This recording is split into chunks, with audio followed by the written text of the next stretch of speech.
Alright, we should be live now. I don't know what the fuck was going on with my computer. Something weird was happening. My iPad speed's still pretty slow. I'll have to keep an eye on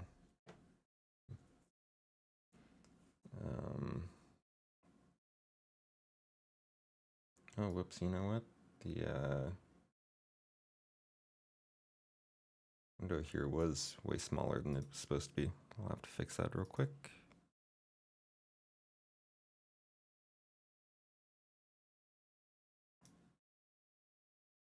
There we go.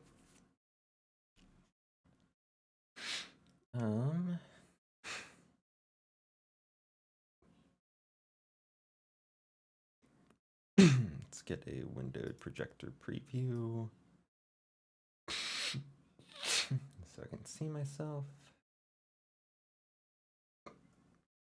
All right. Check the audio. That seems to be working. And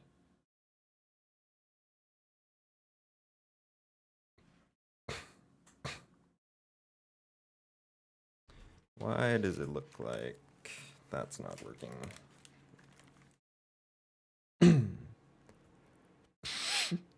It's not working at all.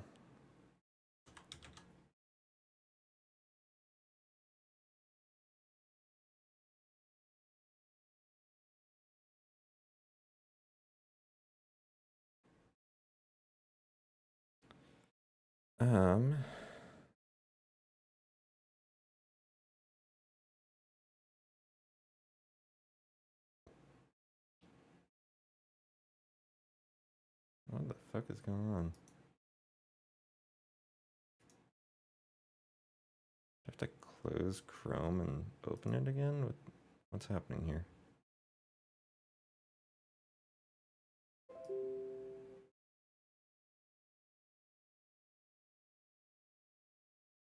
Try closing it and reopening it. The audio is not working. Oh, it was muted. Okay. Well, fuck me, right?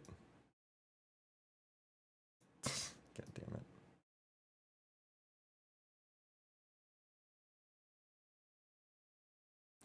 Now I have to go in here and adjust this a little bit. There we go. All right, where are we? Stream upload seems good. Any no drop frames network yet? I'll keep an eye on that. Got catnap cam right over here. I'll have to point at, let's see, the Unus Annus hourglass. That's good. Or my controller there. Point at the catnap cam. Got this. Audio should be working on it. Let me check that. Yep, audio works just fine. Hey folks, Danny here with an introduction to our brand new project. It's a little loud. Developing Hell. Why do we need an introductory video? Well, because this project is like nothing we've done before here at NoClip, and it's something we're going to be working with our community on for a long time. Let me explain. All right. What is Hades Developing Hell? Well, first of all, congratulations to the majority of you who spotted the clues in our teaser trailer. Is this still a our playlist? next project focuses on the design of Supergiant Games' fourth title, Hades. So it should But just here's the automatically Unlike play anything we've done before, this isn't just the a next one-off thing. documentary. It's a series that we're going to be working on for the duration of Hades' time in early access. Cool. Each episode is going to show a different facet of the game's design. For instance, episode 1 focuses on the team finishing their early access build, Adjust my chair so I working on can the game's get trailer, myself and to announcing sit the up project straight. at the Game Awards. We're going to be following the story of Hades throughout its time God, I in hope early these access, guys which is stay likely to be at least over sleeping a year, for a while. all the while taking input on what we cover from our viewers. This is and how I players get of the game. views. So, how did this project come about? We wanted to cover pre-release games for a long Look time at her. now. One large part of NoClip's mission Black is one to try over and there. break down the barrier between players and creators. Just moved her head We a were little on the bit. hunt for a So studio or fucking game adorable. that would fit our scope and budget when a few months ago I was approached by Greg Kasavin, the creative director over at Supergiant. Now there's a little bit of history here. The studio's first game was the focus of a Giant Bomb developer series called Building the Bastion. I was a big fan of it, and it also meant that the studio had done something like this before. Also, Greg used to be wonder if editor it's better with or GameSpot, without the a border. website that I would Border's later kinda run for ugly. myself, so he understands the importance of our editorial independence more than most. More than anything, we want to tell authentic stories keep the about border. game design, while Greg's It passion goes for with my shirt. transparency comes with the desire to demystify the creation of video games. So honestly, it just seemed like a good fit.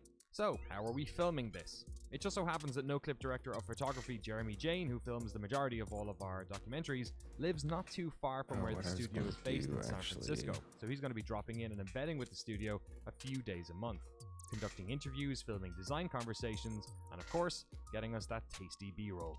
On top of that, the studio is filming meetings and spontaneous events around the office while we're not there. All of this footage is collated and sent back to me at NoClip headquarters and edited into an episode. How are we releasing these episodes? We're going to be releasing episodes every 2 months or so, and each will be somewhere between 40 and 50 minutes long. On top of that, we're also going to be collating a bunch of extras that didn't make the final cut into a video for our $5 patrons and YouTube channel members. These deleted scenes videos will contain fun extras that wouldn't have fit in the narrative of the episode. This will help us fund the project and act as a bonus video for those who want to get a little bit deeper. We will release these deleted scenes episodes to the public upon the completion of the series. So that's Hades Developing Hell. Episode 1 will be here in just a few days. Let us know what you think of the project, and if you have any questions about it, in the comments below.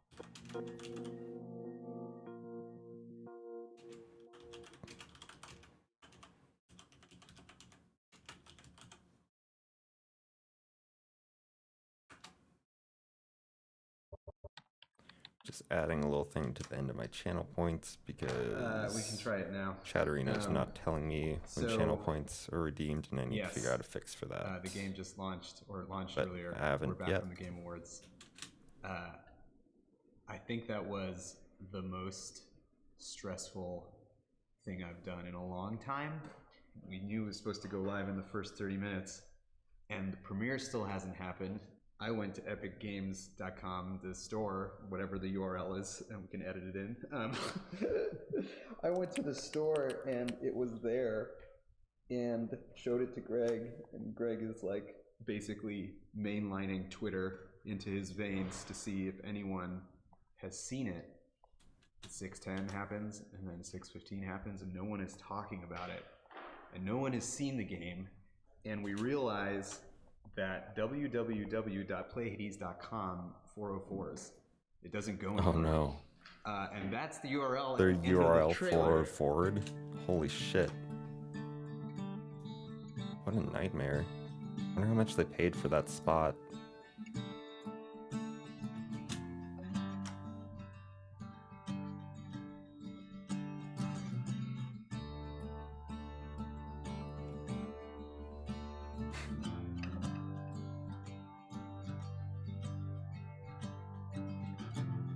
Alright. I'm all good with stream setting up. Just put in all my channel point rewards that you may need to let me know in chat if you redeem them, because I don't know how to get alerts that someone redeemed them while I'm using Chatterino. I kind of need to use Chatterino while I'm doing this, at least. The stuff I'm doing.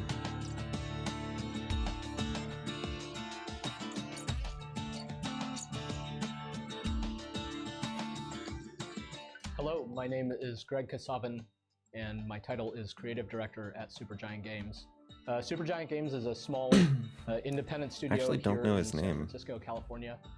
We've been around for almost 10 Wow, years. I don't know since anybody who works at 2009. Supergiant, actually, the names of and any of we them. say we It's kind of weird for want to me. make games that spark your imagination like the games you played as a kid, which means something to us, hopefully it means something to you. Supergiant Games was founded by my colleagues Amir Rao and Gavin Simon, who I worked with back at Electronic Arts in Los Angeles on the Command & Conquer series of real-time strategy games. But at around that era, Brendan, what's we going on? started to see How are you? this kind of growing trend among smaller independent developers, and there were these games like Braid and Castle Crashers and welcome Plants back. vs. Zombies that were made by teams of like 10 or fewer people, give or take. And Amir and Gavin, started wondering, well, what if we could do that? just so happened that Amir's father had a vacated home in San Jose, California. And one day in, I believe it was August of 2009, Gavin and Amir dropped everything, left their jobs at EA, moved to the house in San Jose, and Hey, got Davis, what's busy up? working How are on you? the game that became Bastion, the first game from our studio. The team, I'm pretty good. I'm starting pretty with good just today, Gavin and Brendan. Amir, grew to the Pretty size alright. of 7 over the course of Bastion's development. I reunited with Gavin and Amir about a year. Just doing some work again. Pretty much the same stuff I was doing yesterday. Oh shit, I need to start a timer for that actually. Epic Shirt Brother Blues Poggers. Hell yeah. Hell yeah, Blues Poggers. Start inventory. Cool. Do you like my catnap cam? I was getting ready to start working and streaming, and I saw these guys just sleeping on my bed. They're actually right down there. And I pulled out the webcam and just, oh, her little tail. Just pointed at him. The cone is gone? Oh, yeah, the cones, we took the cone off maybe 4 days ago, something like that. Yeah, she's very happy to have that thing gone. We have the vet appointment on Wednesday. So her eye has started getting, it's still kind of cloudy and it's starting getting a little brown. I don't know what that's about, so yes, live for the catnap cam. I hope that that's good. Can be what brings in people today, followers, or not followers, just viewers. I hope that gets me views today, which I don't know. I'm not really vying for views too much during these streams while I'm just like working in the background. You know, I'm just streaming to stream and have a distraction and have conversation. But today, it's at least a little bit focused. What we're going to do is watch the Hades development documentary by a channel called No Clip. They make really good video game documentaries. And they made one about Hades, the game. So, let's see. They made the first one. This came out December 2018. It's called How Supergiant Secretly Launched Hades, and the series is called Developing Hell. Developing Hell.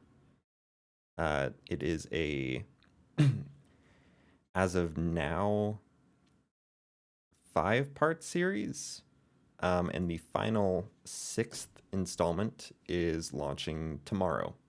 So, I'm gonna catch up. I haven't watched any of it because I hadn't played Hades for quite a while, and I was waiting until I'd actually played it. I've now beat the final boss in Hades once, still only once. I've like died to him like 3 other times. It's ridiculous. But now I can watch all this stuff without fear of getting spoiled because I pretty much know everything that they would show. And be caught up for the launch of the final part tomorrow, which is pretty great. Sounds pretty poggers. Never heard of the game, though, I won't lie. You've never heard of Hades? Oh, it's very, very popular right now. It's on PC and Switch.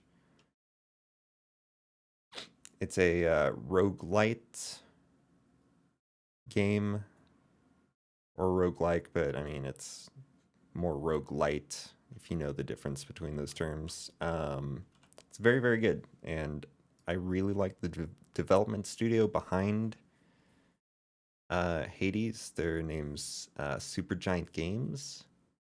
They've made some really good stuff. They made Bastion. They made Transistor. They made Pyre. I played just a tiny bit of Pyre. I played it at PAX one year. And I never played Transistor, but Their games, their art's amazing, their music's amazing. I was playing Hades till 5 a.m. last night. I was playing it till like 2 a.m., something like that. Oh my god, I had this amazing. Also, my webcam keeps freezing. That's not very poggers. That is kind of very not poggers. Something. Oh, I need to tell it to trust. Sorry. Hang on. That's probably why. Let's hope that stops now. So last night I had this run. It was really amazing. I got that. I was playing with the sword. I don't remember the name of it. I don't like the sword very much, but I was playing with it, and it sounds great. But we may or may not have discovered last time and spent all my day watching Drag Race. Never heard of any of those games. That's fair. I mean, whatever you're into, you know. Um, so I had this run in Hades last night. I was playing with the sword, and I like the very first boon I got. Uh, Maybe it was a daedalus. It was something that let you recover 3% health for every hit of your attack, but your life total is like negative 60%. And that's like whatever your life total would be at any point during the game. It chops it. It cuts like 3/5 off of it. Oh, hey, look at that! It showed. It showed reward redemption. I didn't think it did that. Actually, just stretched, but it still feels good. I'm not gonna move out of this little. I'm kind of like moved all in to there in my desk at the moment, so I'm not gonna stand up, but I'll stretch my arms and stuff. Redeem stretch. Better keep those joints healthy. I don't know why it wasn't showing when someone redeemed rewards yesterday. Um, but it's showing in my Chatterino today. So if I don't see anything still, let me know in chat. But that's a good sign that I won't miss out on people telling me to do stuff. Okay. Anyways, I had this run. 3% health for every hit of my attack. Not special. I don't think it counted dash attacks. But oh man, I was like full health almost the entire run. Like every time I got low on health, it'd just be like, okay, I have to play a little bit slower and just like hit them with my attack. You know, dash in, hit them a few times, dash out, and I just recover all my health. It was amazing. I got to, and I picked up so many centaur hearts, like which gave 10 health each, because of the negative effect. But I mean, so I was like at like 30, like 30 or 20 or something health when I started, and I got like I got up to like 100 health by the end. Like I did really well with getting the centaur hearts because I kind of needed them, right? And I get to Hades, right? I have all three of my death defies left and the tooth. So I have 4 extra lives. Um, and I lost. I didn't even. I got him down like half health in the first phase, and it's because I didn't realize it at the time, but my damage just sucked.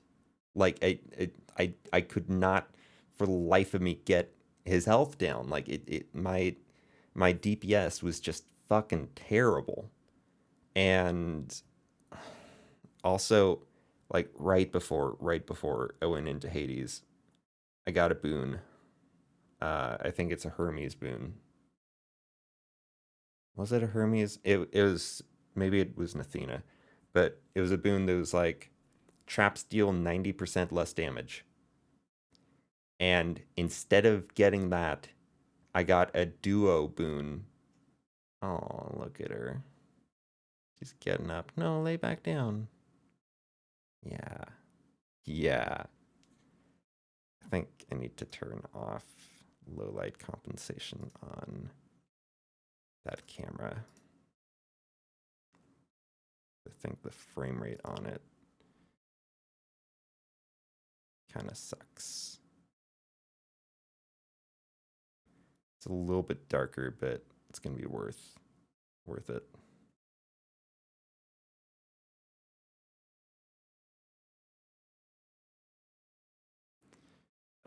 Yeah, so my DPS sucked. I didn't get the boon. I didn't realize that like all the like things Hades drops, all like the pulsing things were technically traps. Like I googled that and learned that later, so that would have saved me a lot of damage. Plus, I just got hit by his like rotating sword attack like so many fucking times because I had to be right in there, like attacking him, and I didn't have any boosts to my speed, and I didn't have a third dash, and I didn't have anything that like uh, deflected while I dashed. That would have probably saved that. I probably would have won if I had had that. So I thought I was doing well. I did well all the way up to the end, and then I just got fucking destroyed, which it was awful. It was terrible.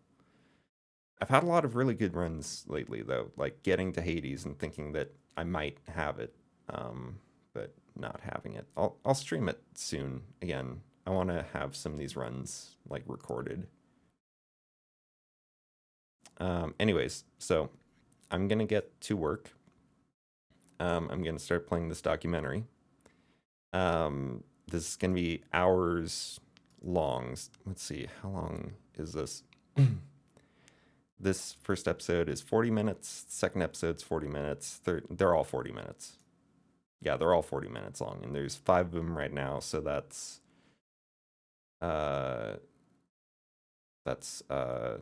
fuck 200 minutes, which would be like a little over 3 hours. So plenty of content.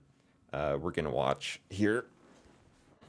Let me know if the audio levels are off at all. I think they looked pretty good, but that's basically all we're doing.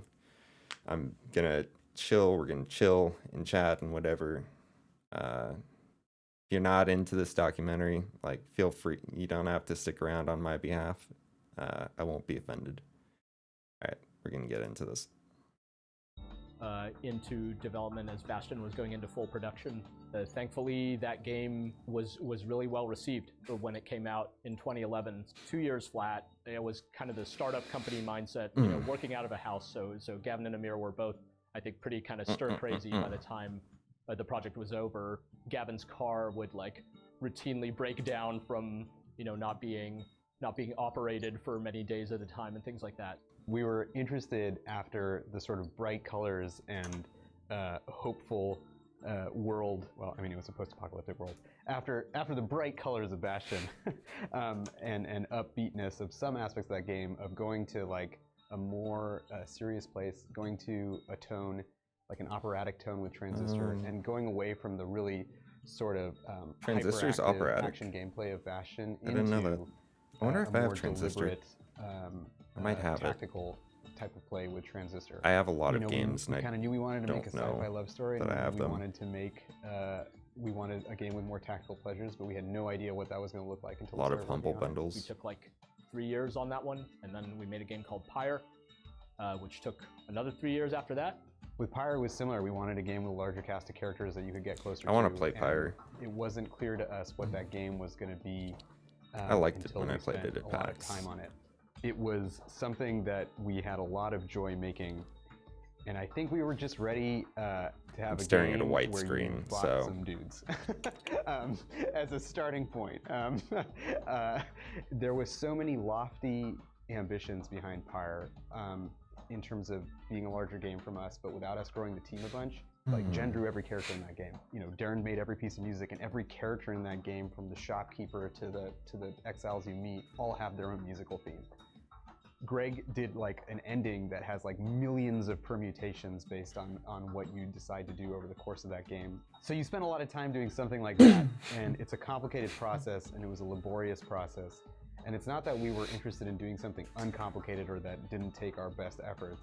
I think we were just interested in doing something we could play really quickly and start working on really quickly and start making good really quickly. And here we are about to Twitchy. Announce as well as launch Smart choice glasses are our good. fourth Thank you. game in less than a month from this moment when I'm speaking right now. For us, it's very I exciting. have other nerdier and ones, but we I were don't know where really they are. Anxious I and like these excited ones to better. see what everyone is going to think of what we have in store. Even though next. these were like $20 and the other ones were like $100, but they're like Steam Chain branded. Our fourth game is called Hades. It's So it's dumb and a bought them. narrative-driven roguelike dungeon crawler in which you Bought battle branded your gunners. way out of the underworld of Greek myth, defying the god of death himself as you go. We wanted to create a game Enjoying the that catnap we can keep cam so building much. on. Maybe you can make that a little bit bigger. Played over and over, but that still had the kind of the signature aspects of our past games, the attention to world building, the attention to narrative, a style of play that really rewarded experimentation and let you kind of find your own play style within it. Fucking it up. One of the aspects of the theme that was fun for us to explore and to answer was like, well, for a game set in the Greek underworld, what happens when you die? You're already in the land of death. You're just there already. So Oh no, the premise she's waking of our up. game is the protagonist is attempting to escape from Greek hell. We kind of pitch it to ourselves as like a reverse Diablo. Instead of trying to Oh no. fight your way down to hell, you're trying to Oh my rise god, up that's so to the fucking surface. cute. But every time you get Oh my close, God. you die and back down you go, and you get to try again. But in That's our shit. game, you particularly wind up at home, not just in a random spot in the underworld, but in the house of Hades himself, because you play as his son, and his son and Hades himself they're not on the best of terms here. There's been some kind of blowout fight between them. His son has basically said, "Screw you, Dad. I'm out of here." There we Climbs go. out his windows, running away from Now home. it's a but cat Hades bath is like, cam. you miserable, ungrateful brat. You're an idiot if They're you so think cute. you're getting out of here. Be on your way indeed. What do I care?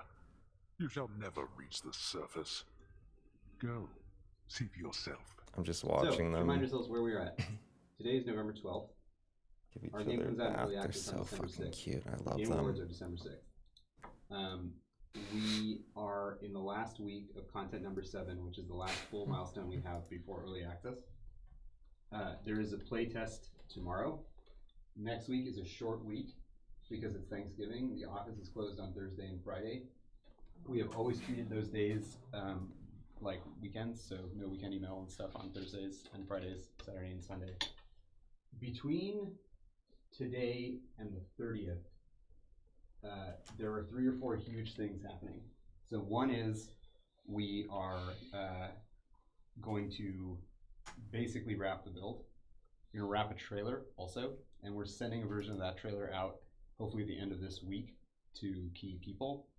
So you may get bugs that are like, hey, this is affecting trailer capture or something like that. If you get a bug like that, just make sure to try and bump it up or to have a conversation about it if it seems like something you can't do fast. Were you watching the Hades documentary online? Yeah, it's a YouTube channel called No Clip.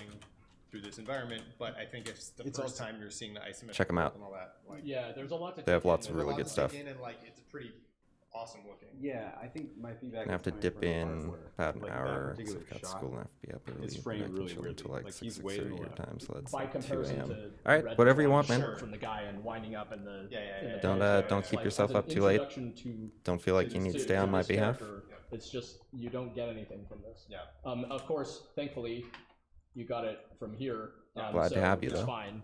We give you the kind of like whatever. Yeah, you the should take a intimate look. It's scale, great. And then we're like, yeah, but you're this guy. The final episode comes I out don't know, tomorrow. just as much as possible as we could bridge that for people, to, the more that we could do there, the better. Even though it's like a costly. I've hung on to the feedback. I just don't think we should do something about it. The thing I want to make sure of though is that we have the that we know exactly what all the shots actually are, so then we can like focus. Yeah.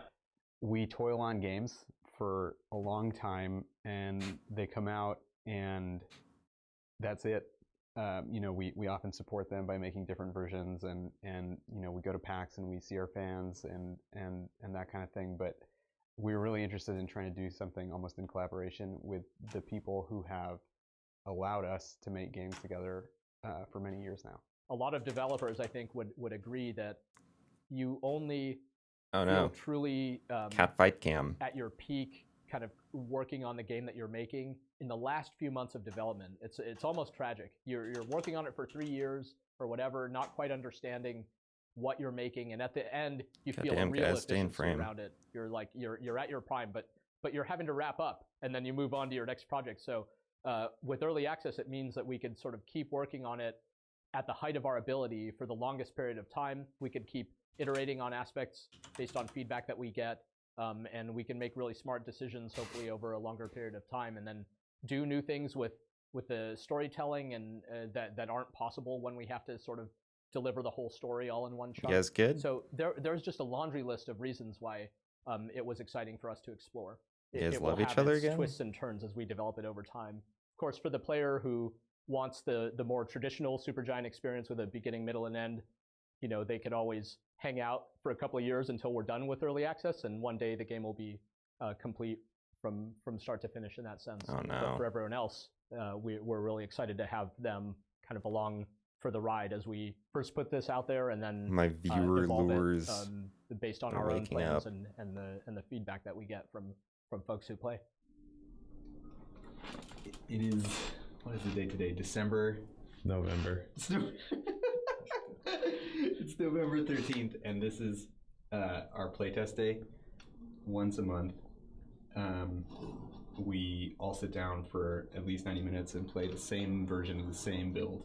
And Glad a then lot we of my get friends into a have room cats, so I and can share see our high-level cute cat thoughts stuff without the responsibility of about having our cats. experience with that build. That's fair. And we try to talk through what are the big Cats are things one of that we the might wanna easier change as a pets to take care result. of, though. You just And have then to deal that with the helps litter us determine box what we're gonna do for the next 4 and weeks. vet bills. I but came in early, I got my aside from that- playtesting done, and now I'm fixing some of the many bugs that are caused by the playtest right now. Right now there's this really weird one where because the swarmers aren't getting the Ares curse applied correctly if you like my have this lamp over very here specific stopped combination of traits. working I'm on trying to me, figure out so why. This one is kind of special because I mean, it it's fell our off its very place on last the one desk. It didn't stop before working. the early access build comes out, so Just a little awkward. like our audience has been almost entirely just people on the team, and there's already a million things I want to change, so it's like hard for me to play it. But I too must do my 90 minutes, just like everyone else. And what's really kind of cool awful is like for no matter what you reflection do of at the Supergiant, you've got to classes, play though. test the build. You've got to bring your feedback, and you've got to send your notes. I also, for the first time, played with the keyboard and mouse this time, knowing that our primary audience will be PC players. This game is way harder with keyboard and mouse, was my experience. Just like aiming was a lot harder, and targeting. Like, it took me like 5 runs to last more than like 4 runs. I wonder what it plays like keyboard and mouse. Keyboard and mouse. Yeah. And I just want to say that it was super easy, and I beat the whole thing without dying. It actually has crossplay with Switch, at least I on do feel Epic that Games Secret Rooms Store. no I'm not sure longer about felt Steam. Worth it. You take a decent amount of health damage just to get a regular reward, so it almost feels like you're giving up on, like, you can either go to a room and try to not lose any health and get the same reward, or you can just give up and take 13 damage and get the same reward. Ed mentioned secret rooms. I had like an unfortunate experience where I spent 19 You want health out, baby? to go into a secret room and then only got I'm 19 letting my health black back cat in the out. secret room.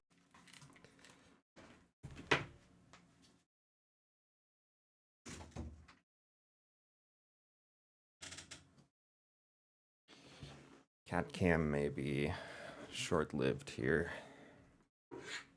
I open the door so they can escape if they so choose. And one of them is choosing.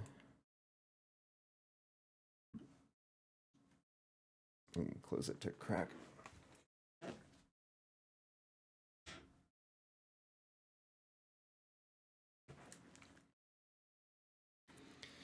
All right.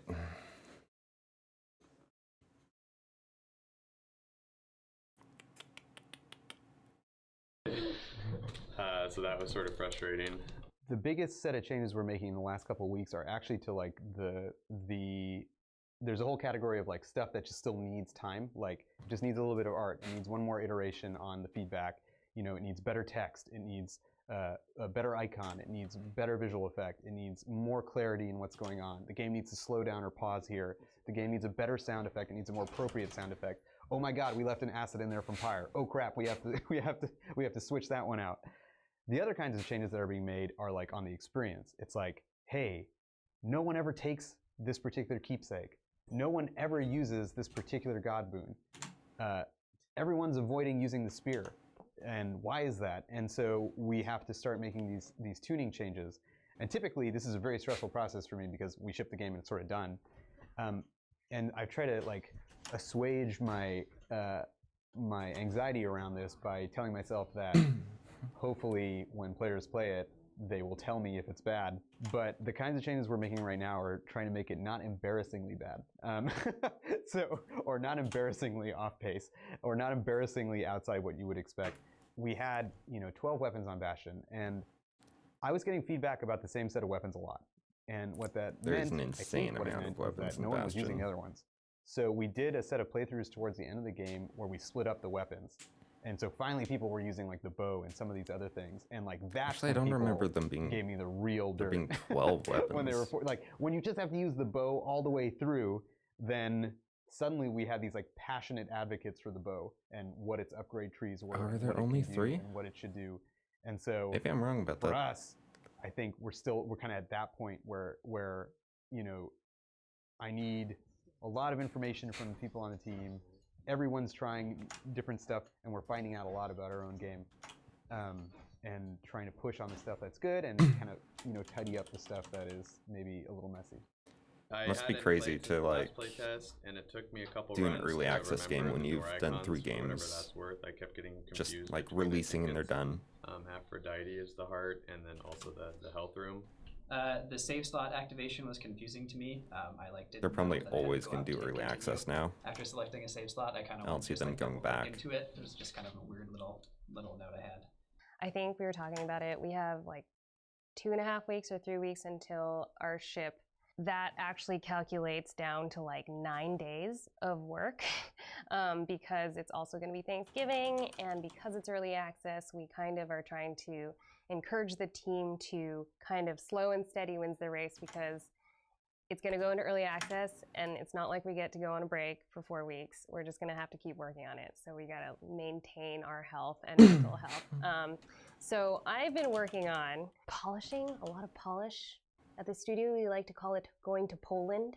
We take a trip to Poland so that we can polish sausage all of our assets up. And then I'm That's also cute. like in the middle of and kind of tying up some of the loose ends on marketing art, finishing Really? You and licking your creating ass? key art, working on logo treatment, and then All also right. working on the art that will go into the trailer eventually. I don't know if that's We legal. carve out lots of time at the end of our Broadcast schedule, my cat doing that. for fixing and polishing. I'd love to go to There's Poland just to work on tons stuff. of Yeah, important totally. kind of micro decisions happening every single day across all dimensions of the project, like art assets that are still being touched It'd be up. or funny if they polished or actually went to replaced, Poland audio being to do being polishing. updated, new voiceover and events and stuff still going in. So much of the game, as it's being solidified, is really truly taking shape for the first time.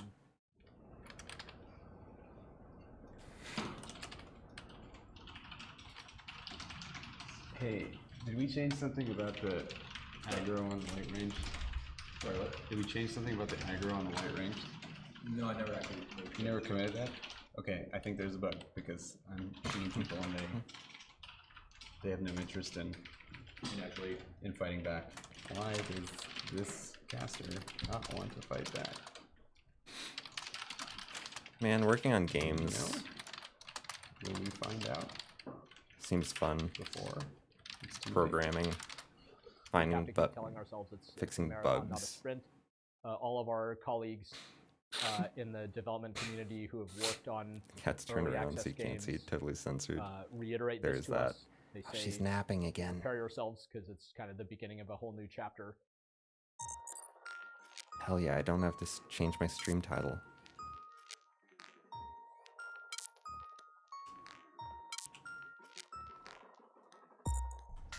My stream title today is a little If I may be so A little bold, my cray. lord, perhaps the merest sight of me still stirs in you a memory of my performances of yore.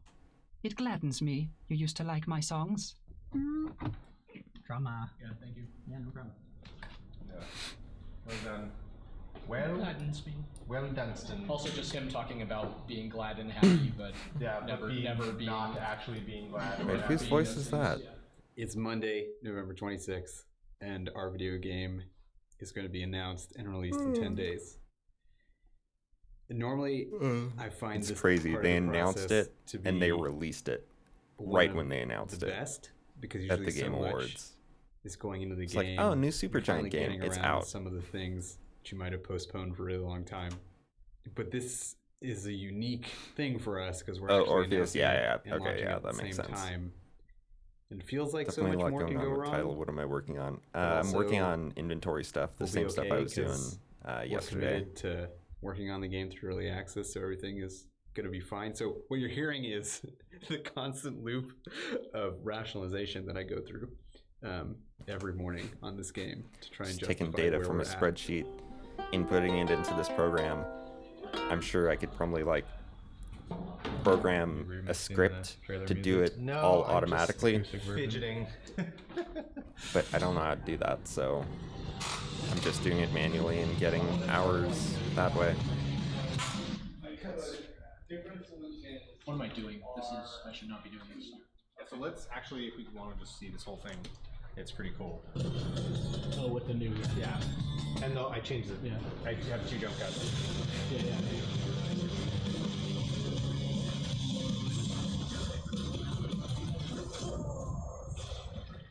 Dude, it's gonna. You think? Are you sure you're gonna? Let's go to the death moment. Man, that's gonna be hard. Better version. Well, I would jump cut like. It is pretty it's gonna fucking be hard, cool as though. it is. Yeah, I don't know. I could try it a couple of times. Maybe I'll get lucky. Where is that effect? Like that blood effect? The spurt. I mean, I wouldn't try. No, like maybe I could just ask Josh to render me like that effect separate, and I can just put it on, or he can put it on. So to remind ourselves what's happening again, the week of the Game Awards, the Monday is when we're going to lock the build. Tuesday, some of us go down to LA. We're down there Wednesday. Thursday is the Game Awards. Everyone else will watch the Game Awards from the office up here, and then launch the game that Thursday. Just noticed that work on the problems Friday, Saturday. This is a little bit. And then work on it for years after that. A little bit large. Shit.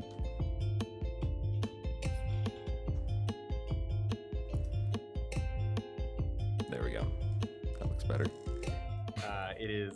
Can't imagine all the work Wednesday, goes into making a game. December Yeah, 5th, same. And tomorrow is Must the be a Game lot. Awards. Those of us who are back here at the office are I'm just gonna doing something that we don't always get a lot of time to do, which is playing enlarge the this game a little bit. and playing it in a way where we're not constantly looking So that's for really problems the and things we focus would fix. of It's actually really hard to this play a stream game at the that you moment. can't change because we don't want to destabilize it for the launch. So we're doing that. I think a lot of us wish we had more to do right now than we do. In terms of our emotional state, I think there's a lot of excitement. Epic just announced their platform yesterday, and people seem really excited about it, and we're going to be a part of that story tomorrow. So there's just a lot trying of to different figure pieces out, coming like- together. I wish tomorrow was right now. That is my big wish. How are you feeling about the announcement tomorrow?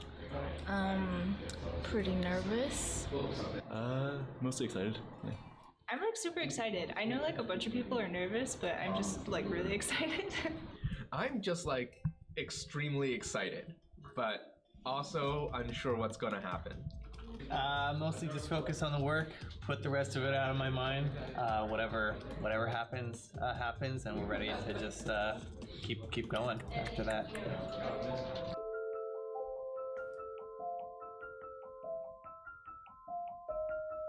There we go. That looks somewhat decent. I love the aesthetic of their office. We somehow I read that. survived. Where are we, Darren? We are at the Burbank Airport, across from Yeah, Gary's having a like burger joint. cool game studio would be Should've rad. filled in the sign. Or any Good, yeah, any like it's a pretty good sign. you know Yeah, software Logan, studio. It's a good landmark for Logan. He's gonna meet us here in a minute. Cool stuff. Hello, good sir. We are filming for the documentary. Good to see you, sir. What documentary? We're doing the no clip thing. Oh, yeah. It's been a while. Thank you. Yeah. Hey man, I bought 6 of them. Hold on, Jen. We're skipping a lot of layers here. Okay. I'm sorry. I come from a Chinese family. Too many layers. Wait, can I just hand the rest? Are you not partaking, Gavin? You're just eating cookies and watching? Watching here for a moment. And make snarky comments. Rudolph the red-nosed reindeer had a very shiny nose. From this angle, Jen, They launched it in looks like just December the tree is singing. 2018. While you're on it, because it's not the most stable. Oh, wait. If you're gonna say, I'll catch you. Don't believe Jen. It's stable. Don't believe her lies. I use that stuff all the time. You have to. Well, you do have to. No, it just it locked. Okay. Okay. Good luck. Does it have to be on the tallest one, or can it be like second? No, it's supposed to be up on the very top. This is a team building exercise. To both? Yes. Yeah, to both. I'm so worried it's not going to be Holiday Does it stay?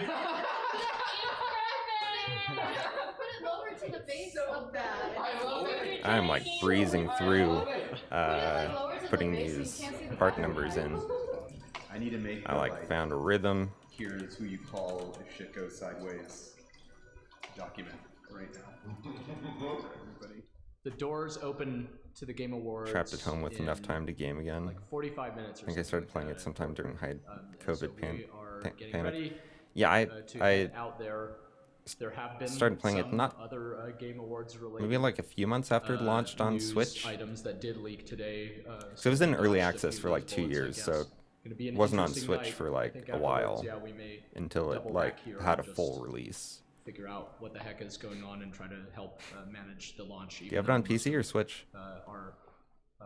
Most of the folks back at the studio are gonna help us, make sure it all goes smoothly. We're the lucky ones who get. I to forget. just Are you a show up PC to this gamer, thing and Davis? Try to have a good time, smile and nod, and cheer for ourselves if nobody else does. Once Have it the on trailer Switch. rolls, so. Neat. All right.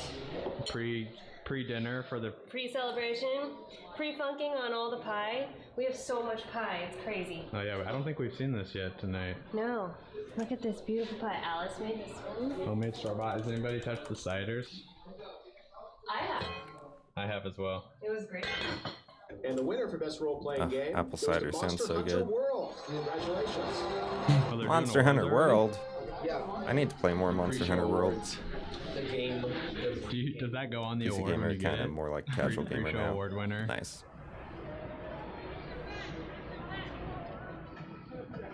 My good man. We're doing it. It's really happening. Are you the person I met at PAX who's like was like super into Monster Hunter World? I think that was someone else actually. I remember someone was like, "Hey, you should play Monster Hunter World with me," and I'm like, "Oh, cool, I have it on PC," and they're like, "Oh, I have it on PS4." I'm like, "Oh, well, I'm not gonna buy it on PS4." And then I just almost never played it. So I don't have anyone to play it with.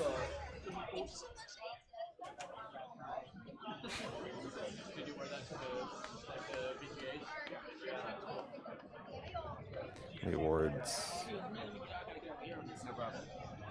Wait, I missed what that said. Oh well. What are you watching But on? no, I have it Gavin? on PC. Oh. Are you on Twitch or YouTube? Wait, you have Monster Hunter World on PC? YouTube. I guess. Random link. I got to play it twice. No, they put the game on. Wait, you've barely played Monster Hunter World? Maybe we should play Monster Hunter World. In the world. So people can start buying the game. What do you mean we can't do anything like promote it? I am honored to be here tonight. Man, you've not been to reading someone Slack who has chat. truly changed. Wait, you got to play Is it gonna be Monster good Hunter for me to World try at and do PAX those twice? purchases now, Yeah, too? yeah. Mine isn't working, but I think it might have to do with like the address of my Yeah, credit but I haven't card touched it in or something forever. like that. I Have can you give played my it a card lot, and then or I'll hop on it myself as well. you're saying you played it at PAX twice, or like you've only played the game twice? Yeah, if you have the store open already, like before they updated it, it didn't update. Nope. Also, is the video too loud? Nope. It still wants me to buy it. Played twice at PAX. Okay. Trailer is playing. Can so since I've barely progressed in it, I think I've played it for like an hour or two. Is there any, like, can we play together, or do we need to be like on the same like level? Like, do we need to be like on the same like around the same, like, do I need to play it for like 20 hours before I'd get to the point where like I could actually play with you or not? Is what audio for the video might be a little less. Okay, I'll turn it down a little.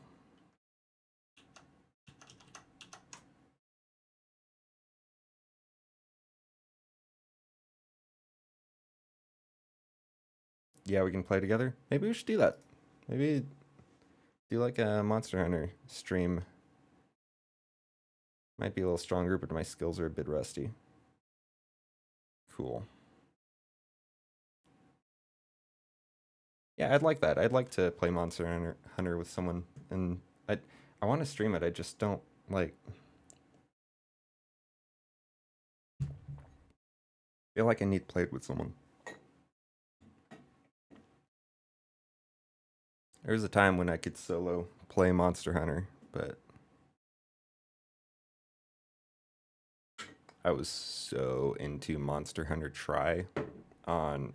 Monster Hunter 3 Ultimate on Wii U. That was my shit, dude.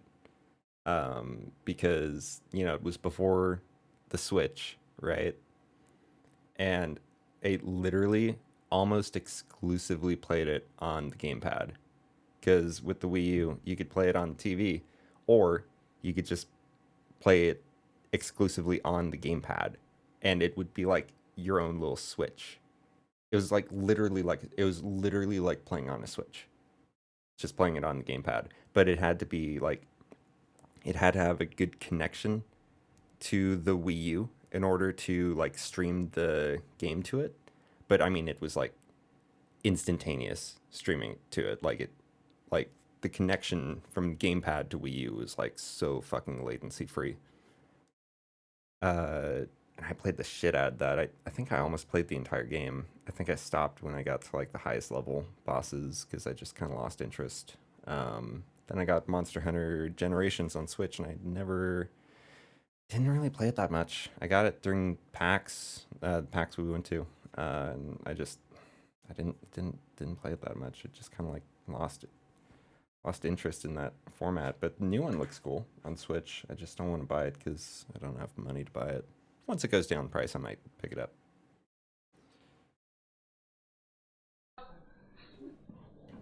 Oh my god!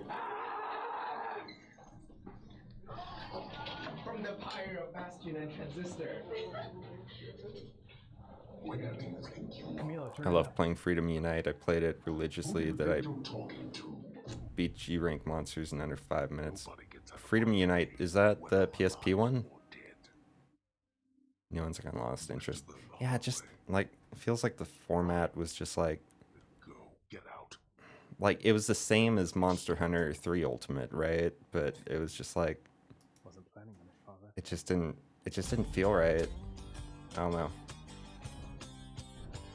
And there were like 5 different hubs because it was like, oh, it's like all the Monster Hunter games like converged together. And it felt more like a game for like Monster Hunter fans, and I really liked the third one. I liked it so much I bought it 3 times. Once on Wii, once on 3DS, and once on Wii U.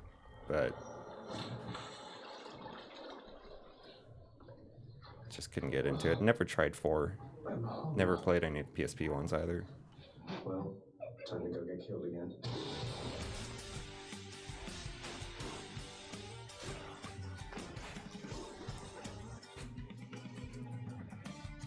I remember being so excited when I saw this trailer at the Game Awards. Death is your only family. Death and I. Yeah.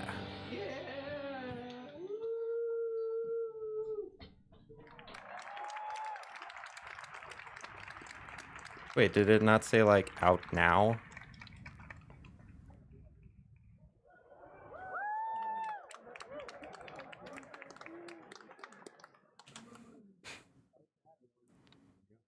Congratulations to the guys from Supergiant. That is an early access title. They're going to be updating over time. And it's available. Oh, there. Jeff was like, So, it's available right now. yes, the game just launched earlier. We're back from the Game Awards. I think that was the most stressful thing I've done in a long time. There is some parts of it that were a little bit unexpected for me. So I have my phone, and I have the whole team in a Slack channel, and I have Epic in a text message. And the whole idea was Jeff was supposed to go out, announce the game, and then the store was supposed to go live. And I got a text from our friends at Epic saying, hey, we need to set the store live basically right away. It was around 5:30. And I thought that wouldn't be great at the moment because they needed time, because it takes between 5 and 15 minutes for the store to propagate and for everyone to be able to see it. Jeff gave us a sense that we'd be towards the beginning of the show, but we didn't know exactly when. So he couldn't give us a time because it's a live show. You don't know what's going to happen. So I had all this pressure on one side because I wanted to make sure that the store was going to be live, because there's a URL at the end telling people where to go to buy it. And I also wanted to make sure that nothing leaked, because we were so fortunate sitting in our seats around 5:30 that no one knew about the game or anything about it, or that it was coming. And I really wanted the world premiere at the Game Awards to be a world premiere. Ended up going up around 6:08. At least the store started to propagate, or that was when we were supposed to start to set it live. It was supposed to take 5 to 15 minutes, and I think it took 45 seconds or something before it went live. And so suddenly I went to epicgames.com, the store, whatever the URL is, and we can edit it in. I went to the store and it was there, and showed it to Greg, and Greg is like basically mainlining Twitter into his veins to see if anyone has It's Epic Game Store. Like, of course, nobody saw it. happens, and then 6:15 happens, and no one is talking about it, and no one has seen the game, and the premiere still hasn't happened. We knew it was supposed to go live in the first 30 minutes, and then some other stuff happens, and we realize that www.playhades.com 404s. It doesn't go anywhere. Shit. And that's the URL at the end of the trailer. And thankfully, one of our own guys found that. And at the beginning of the trailer, I went to www.hades.com, playhades.com, and it 404'd. It wasn't working. And at the end of the trailer, I went to www.playhades.com, and it was working. So, Jesus I Christ. don't know what magic they pulled there. Yeah. It went live, and it's live, and I guess people are playing it, and, you know, the team. I'm really salty with Epic Games. Why are you salty with Epic Games? What'd they do? It's true. If you can beat. They took your Fortnite off your phone? Is that it? That's been less true lately. You salty? But he has a really good build. They took your Fortnite? He's at 9 health though. What's the bug that someone has? I don't think it's a bug. He has 2 sandwiches that he's not eating. It's okay. Spill the tea on Epic. He's not taking damage from anything. Yeah, die. Permanently. The thing is, he's gonna win because he's invulnerable all the time, and he's got one more death insurance. It took last chance. Oh yeah, it did. Yeah. So he doesn't. But this is real easy. This part is easy on like this last part. All you need to do is just get hit though. Like that's it. Oh, he did it. He died, right? Oh, Hydra Vanquish. Yeah. Holy shit. Yeah! They had a weird game merger thing and someone took my username with the update. Oh shit, that sucks. Oh, god damn it! Alright, type in a congratulations as I dip this into the stream. Congrats to the team. Congrats from the Super Giant team. We're watching you. We're watching you. Are you serious? Oh my god. Are you fucking kidding me? I was looking at it. He doesn't even have any epic boons. And so begins the quest in early access. He was great. Everything. Being permanently invincible surely helped him. Yeah. Who would take your username? That's weird. Yeah. Oh my gosh!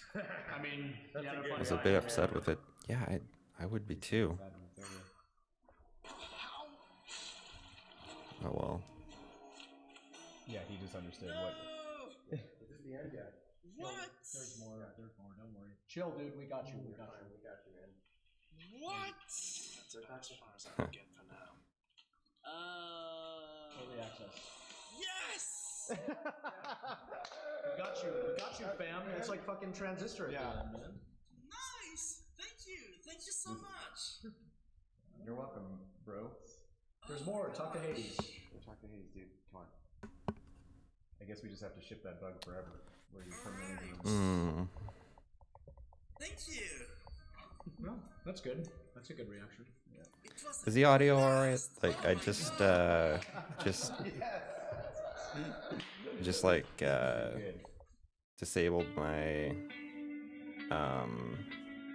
instant monitoring. We've always wanted and to like help enabled show how games are created to help monitoring in introduce the folks to app, idea that and game it development, sounded while really fraught with challenge, is not magic. It's, sounded like the it's microphone something was that really is loud. achievable to many Should I people turn the out microphone there. gain down? They have an internet connection and the time and the wherewithal to learn the How's tools that? and learn the trade and learn the craft. That just sucked. We hope in developing the public Look- eye. look that, at the audio you know, levels. yeah, hopefully it's Audio sounds good fine for to our me. game, but Turn it back but up a also little bit. if it helps some folks out there on their own journeys to discovering where they stand with respect to wanting to be game makers. I on a personal level, I hope that happens. It's almost the end of the first since episode. That's how, yeah. Oh, That's shit, how it I is. got into it myself. Well, there's the launch. Got 4 more episodes all about development. Should we do the upstairs? I guess we should. Let's They see, can the use as little of this as second they want. second episode's the There are Chaos more of closets in Patching this house than, Hades. like, That's what all we're of gonna watch next here. Yeah, then in all of the places I've ever lived combined. Third there are more closets episode's in this how house. Supergiant Games creates music and art. Well, that's our internal name. It's the House of Hades, where when you die, you go back to these little ghosts. The fourth episode is the hopes and fears of bringing Hades to Steam. Them to make sure they're going in the right place. The fifth episode is 6 months of COVID-19 quarantine affected life at Supergiant Games.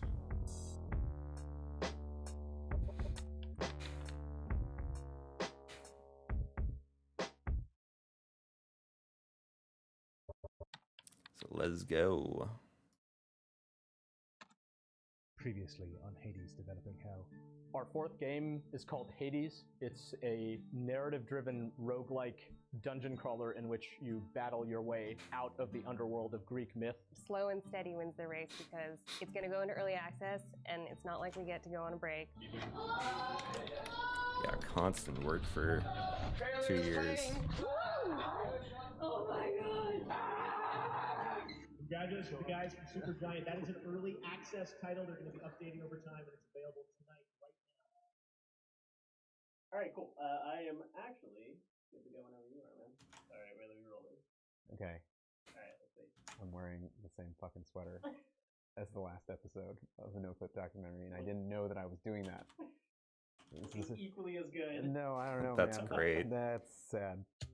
It looks like they filmed it all at once because he's wearing the same sweater. Or that's all he owns.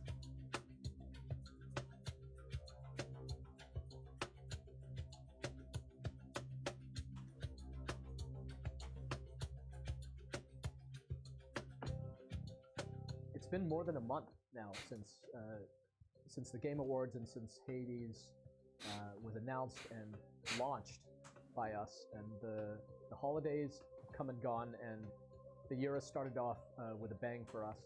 There was a while, we do this thing after we ship where we patch every day. And I am like addicted to patching. I am completely and hopelessly addicted to patching. I love those times because the feedback loop is so tight. It's like, okay, we fixed this, we added this, we changed this. So after Hades' initial launch, I wonder how much of the game put out about, they launched with. Not about, exactly 6 patches over 10 days. And those were split between technical fixes and new content and balance changes. A lot of that was kind of just the initial cleanup of cruft that any new game release has, just compatibility issues, driver issues. I think the pace, in some ways it feels similar to the months leading up to the initial launch and announcement, but we do have an active player community out there that we're keeping an eye on and interacting with on a daily basis. So that does change things. They have a lot of feedback. I think they have high expectations for us. So I think we do feel a certain amount of, I don't know, I guess it's pressure to live up to what to exceed their expectations, really. So yeah, just calibrating players' expectations with what we actually deliver in this first major update will be really interesting. Hopefully they'll still be very happy with the game after they play what we have in store for this round. They joined Supergiant deep into works on one first update for Hades. Hades has been well received, but Supergiant are struggling to adjust to the pace of early access. We have a roadmap of how we want to build Hades. Gamers are like, we want more, we want more. It's ready before it's 1.0. Give us patch. And one of the realizations we had really early on while planning the next update was that people are actually playing this game for a really long time. And it was surprising to see people kind of keep recursing through the content and stick with it for weeks after they may have completed some of the stuff. Are they going to say what all was we in the realized game that an update that we had first? planned for much later, maybe like the 3rd or 4th update in our roadmap, needed to come in much sooner. So we actually swapped a set of updates in order. I wonder if it was only the first 2 keep worlds. Our roadmap intact, but also respond to some of what the community seemed to be. It's not even necessarily that they were asking for it. It's just what they were running into. It was based on our observations of what was happening with players who've been playing for a long time. So the combination of reading those early comments, looking at our schedule, thinking about what we wanted to actually approach next, ended up swapping update 4 or whatever for update 1. So we have a lot of cool new things planned for the next big update. We're calling this the Chaos update because it has the introduction of chaos inside the blood gates that you can access in the game. This also, of course, comes with amazing new art from Jen and amazing new sound from Darren. It has a new sort of intense difficulty modification system using Hades internal contracts. We've got a whole new look for the character. We've got new enemies, new environments, and almost none of it is exactly where we want it to be. Within 10 days close. of launch? A lot of it So is within really 10 close, days? but we need to finish the art, we need to finish the feedback, we need to finish the text, we need to How much integrate later the is voiceover, this? we need to tune it, we need to play it again after we make the tuning changes to make sure we didn't break something. We need to set up the main menu so you can tell that the game changed. We need to write the patch notes. This was February 2019, so 3 months the later. Feedback form set up. This was filmed when over 3 more months. Feedback comes in. We need to have a play test where everyone experiences the content, and we need to do all of that in 3 days, I think. I think we can do that because we've done stuff like it. You can just go watch an old NoClip episode to prove that we can do that. The first character we're adding in our first major content update coming in January is Primordial Chaos, the origin of all things, and we are just figuring out what Okay, so it took them 2 months is supposed to sound like. We have a beat on it, but add chaos there's still in. some iteration. Yeah. We're trying some stuff right now. Now that the game is out there It's and pretty cool. Folks have played it and seen what it's like, I get to talk a little bit more openly about one of the aspects of the world building and the story that I've been so excited about, which is that we get to depict some of these characters from Greek myth that I don't think have ever been rendered in like modern media before. Hypnos or Nyx, or certainly Zagreus is. Whoa! not What the a wait? What the character fuck? You have necessarily learned about in your one Wait, Greek mythology Nixon session in elementary school, and then this time around Nixon and you Charon are look adding way primordial different. chaos.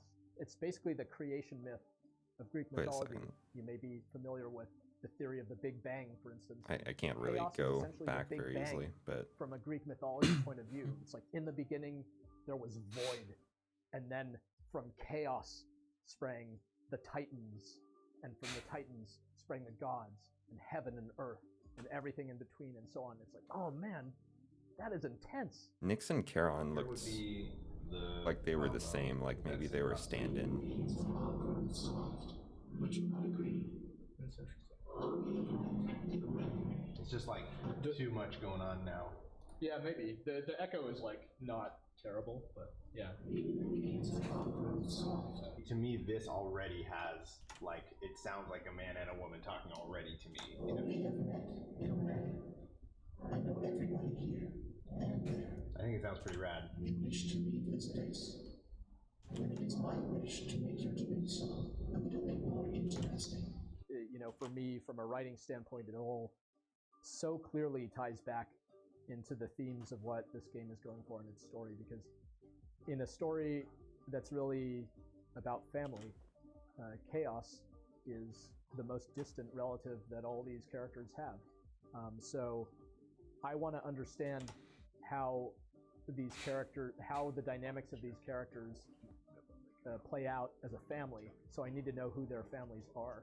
So I had to trace that all the way back down their family tree, and it ends with primordial chaos. There's nothing before that. So it felt really good to be able to take this character, come up with our take on it, and on them, I should say, and put them in our game. Oh dang. Oh shit. It's early, but it's pretty exciting. Sweet. Yeah. I'm basically like, oh, It's like super messed up. It's like a Final Fantasy last boss. Yeah, it does look like the last boss in Final Fantasy. Yeah, it's gonna be wild, right? Yeah, it's gonna not be gonna awesome. Be expecting that.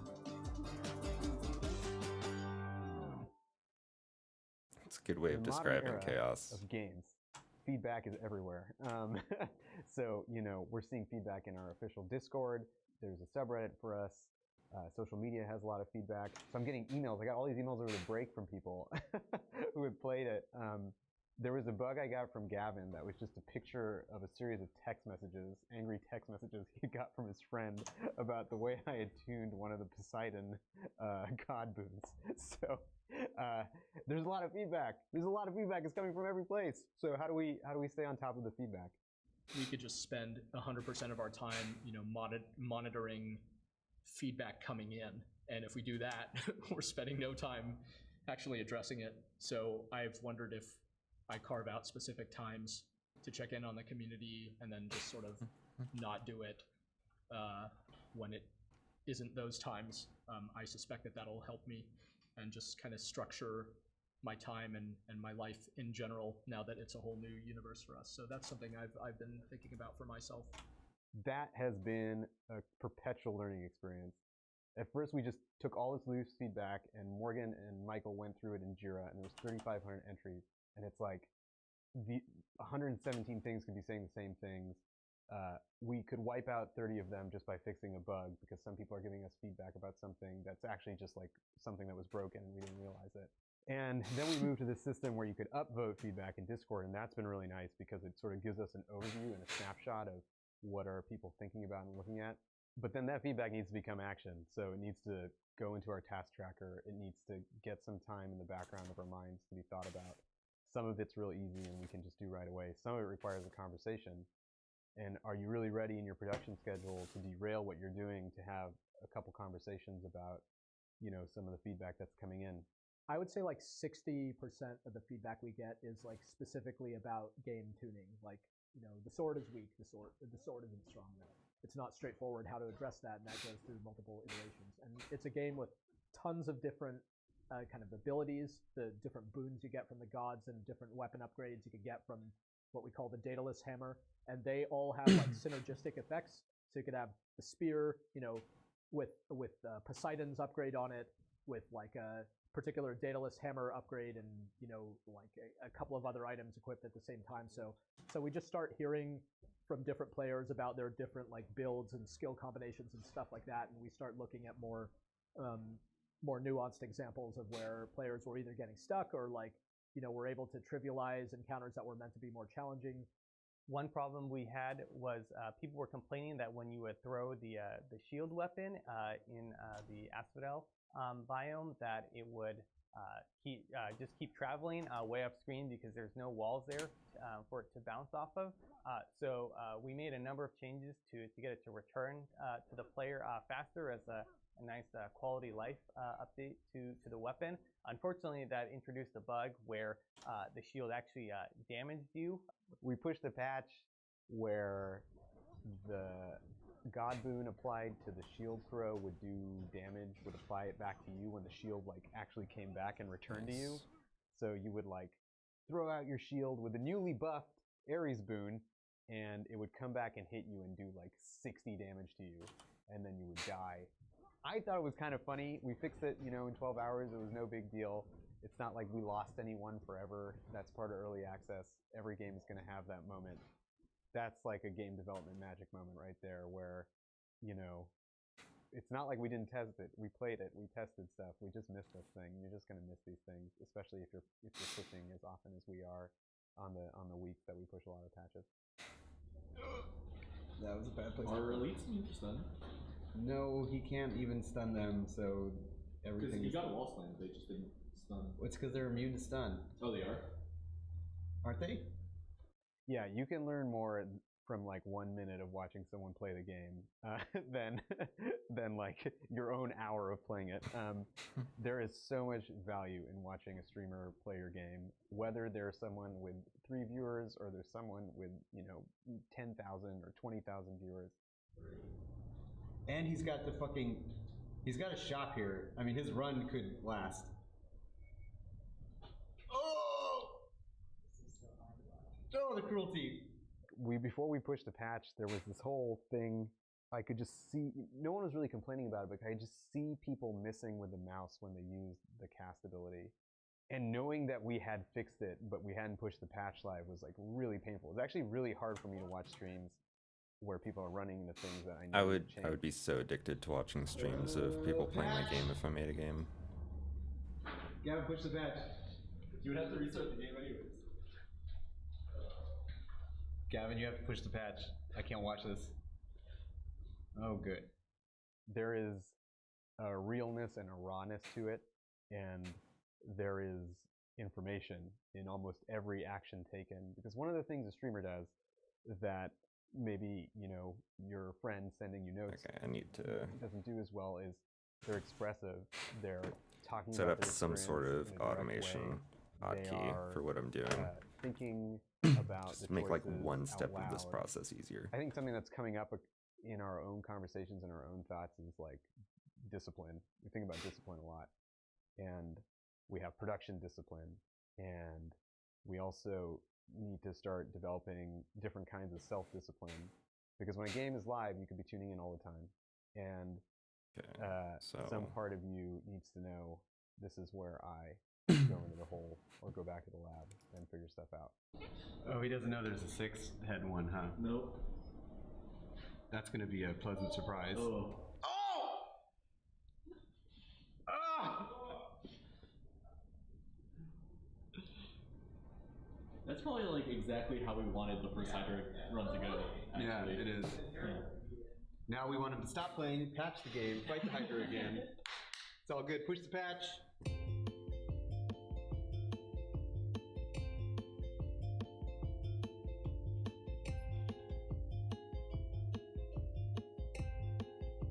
Several times a week means fixes sound effects, musical tweaks, even new character lines. Yeah, so I'm recording some sort of emergency I like those sound panels. pickups for Zag and Skelly. We're adding a thing which is sort of like a trophy system for completing runs with certain amounts of heat active, so making the game super hard and completing runs.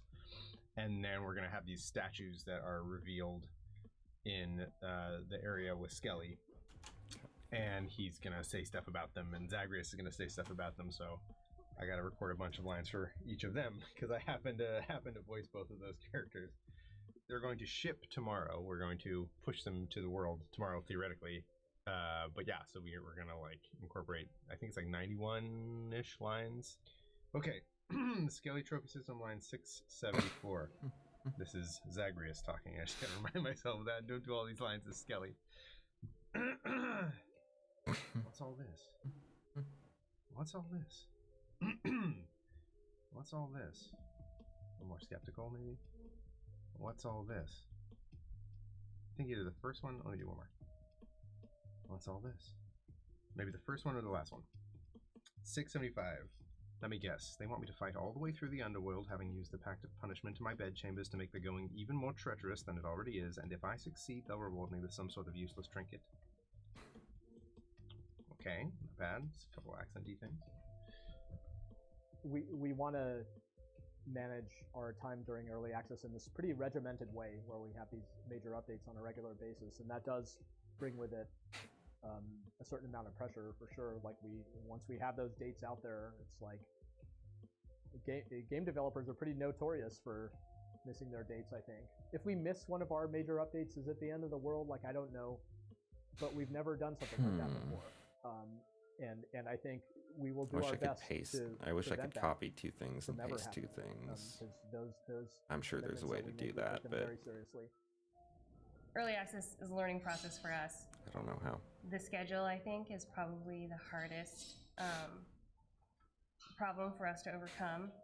This particular milestone, the artist kind of got pitched a lot of work in the very last week of our milestone. So we are kind of scurrying to react to a lot of the designer changes and a lot of the content changes that we hope to get into this patch. It's gonna happen though, because everyone here is awesome and doing really great work. Joanne is doing amazing. She just made like 3 maps in 3 days, I think, which is not a pace our players should expect us to maintain. A lot of the gameplay aspects of the update are in, but it's poorly tuned and there's no art. So what we're trying to do now is we just have a huge design meeting basically to go over the last details of the tuning. Then we also have this art meeting. We're going to go through and talk about each of the different pieces that do or don't have art and what we can do to get the art in. Previously, we had this style of Zagreus's render. His animations kind of match the look of our approach in Transistor and Pyre, which is a little more dissimilar to the rest of the art direction and style of Hades, environment-wise, effects-wise, etc. So we are hoping to bring Zagreus in line with the rest of the game so that he both reads better on the background or in the environment, and also just matches the game stylistically in more of that like cel-shaded, like inked look. So that update is going in. I'm pretty excited about that because we've been talking about it for a long time. It was just one of those larger endeavors that we knew we would have to like give space to. Okay, awesome. So first thing is on the Zagreus re-renders. You noticed something? Yeah, Paige, do you know what a marker is? Yes. Okay. The Zagreus re-renders need their markers re-rendered as well. Yes. Okay, is that something you're in the process of? That is something that the process of was not told to me, so I'm not sure how to handle that. Okay, but you know how to do them, or you don't know how to do them? I don't know how to do them. Okay. Is it possible to contact Camilo? Yeah, I talked to him on Friday, so... Okay. I think the process is... Find Camilo. Find Camilo. I had a conversation with Amir that I want to make sure, like, for me, that's the thing. Like, I don't want this to be us hyping everything and then sweeping the like tough stuff under the rug. And Camilo's been with us since the early days of Transistor. So he brought the characters of Transistor to life and to Pyre, and the characters of Pyre to life, and now Hades. And he's been with us for a long time, and he's at a point in his life where it sounds like it's time for him to. He wants to make some pretty big changes in his life, and one of those changes is moving on from this place. Okay. I can be more involved if necessary, but it'd be much better for Camilo to just tell you. Like, there's a script.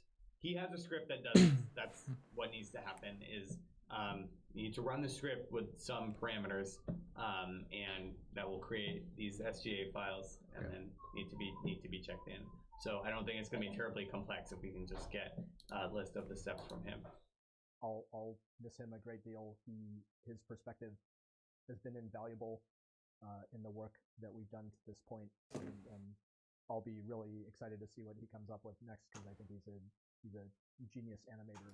One animator has done everything in our games since Transistor, and he 3D models all that stuff too. So yeah, he's been a one-stop shop, and we've since had Paige Carter has been helping us on 3D modeling for a while. So we're not Camilo's staying with us for a while to help with the transition. We have we're looking for we actually posted a job opening toward the end of last year. So we have a lot of applicants that we're starting to go through and all that, but it's going to be a big change. Like, this is a studio where the number of folks who've moved on over the years, you can count on one hand. Design team has come up with a new move while fire weapon for Zagreus. However, the decision of how to animate it is causing tension between the various leads. Drama. So one of the things we end up having to do a lot is have what we call like what to do meetings. That's where we usually get like people who just represent expertise in different aspects of the game, art, engineering, design, whatever, creative development, and we put them all together to help solve problems. And in this case, one of the problems we're trying to solve right now is we have this weapon that internally we call the monster weapon, but it's basically like a gun that you shoot at guys. And this is a challenging one because it's a move while fire weapon. It's the kind of weapon that allows you to skate around. Whoa, and shoot weird. It. And in a lot of 2D He's just games, like there are drifting weapons like around. this. But at the very high standards of quality at Supergiant Games, it can be hard sometimes to execute this stuff. So yeah, we end up having long conversations trying to figure out what the best way forward is. So the thing that we talked about yesterday, since we've all been having conversations about this kind of separately, is how can we reasonably do a move while fire weapon without doing like walk legs and all the crazy stuff to make his legs look like he's strafing. So one of the ideas that came up is like, can he float while doing it? So I have the monster weapon here with him floating. I'm sure it looks great to you on the top screen. Like throwing out malt balls. Yeah. That's the idea. Yeah. So like, I know there's a lot of temptation to do a bunch of like really crazy shit, but I wonder if he can just hold a gun and shoot it while floating. My How ridiculous that statement. How is that a ridiculous statement? Yeah, in our I had my reservations around that were like, that is not the fantasy of firing a gun, you know, like no. It is not. It doesn't include the part where you're floating. But there are examples, you know, there are examples like Space Harrier, if you're familiar with that, where he's like, but you know, the gun is not the source of his flying. He just incidentally is able to fly while also holding a bazooka. Yeah, so that's Space Harrier is like pretty ridiculous by today's standards. Yeah, but our man floats. Like he does this, right? When you fire a thing, he floats. Like watch, I'll fire it and he'll float. I'll prove it. Woo! You're right. It's done. Yeah, well, I'm just saying there in the fiction exists reasons for him to precedent is very important. Float. I'm just saying the combination of floating and gun. This is what's in Greek myth is is like a little like this is definitely one of those like this is like a pyre level concept that I will have to reach fucking deep, which is maybe fine. I just like I don't have any immediate answers, and But I think the problem is, so I get what you're saying, and I think Greg has the same concern. Yeah. My feeling is, why are we trying to justify the floating? Like, we didn't justify it when he flies off the ground and does his little flip. So like, if he just holds his gun like he would hold it, and he happens to float while using it, I don't actually know that the gun needs to make him float. Like he's just choosing to fire it that way. You're just saying Zagreus can just float. Well, yes, because he already did today. He does that. I don't know. Okay, what are you guys talking about when you're saying he already floats? Look I at don't know what that means. look at this. Josh, you're leaving at the exact right time. Look at this. Expanding this conversation. It's fine. You have an ally in Greg. That floating is weird. So, like, look at what floating are you referring to? I mean, I know like. look at the cast. Look at the cast. Look at this. Him having a moment of floating during his attacks and animations is normal because he's a powerful character. He's like springing around. It's like, yeah, he's powerful, but like flying. What he's doing here is not floating. He's flying.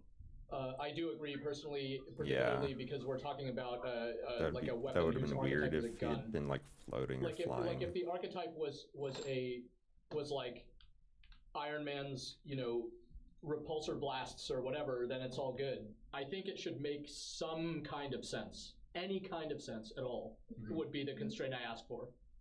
So if it remind the way that the shield that it reminds you of something, I think we actually want this to remind us of something if we can help it, as opposed to like the auras or something in Pyre where it's a whole new universe that you have to learn. Doing weird stuff, which is fine. We have a weird weapon in the game already with the shield, but the shield, at least people recognize it as like a Captain America shield. In this case, the walk legs to me I'm seem streaming. like it would just be for a single. I'm also doing a cat cam. animation, right? He just has the fire and run animation. I'm doing a cat camera. And start and stop and reload and idle.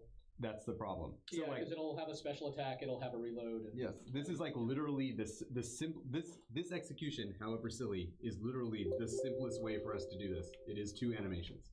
It is a fire and a trigger release.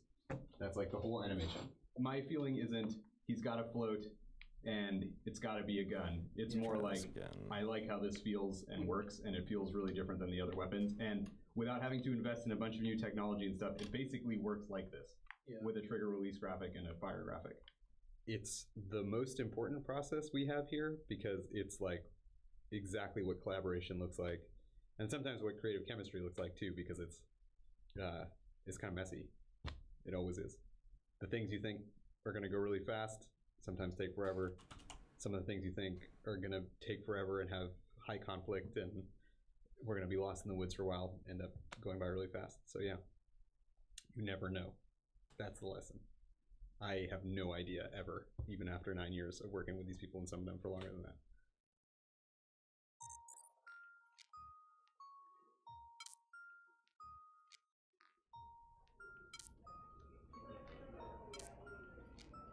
Yeah, that was the thing I was asking you actually. So the part, like the asset that has all the information did not, which is cool.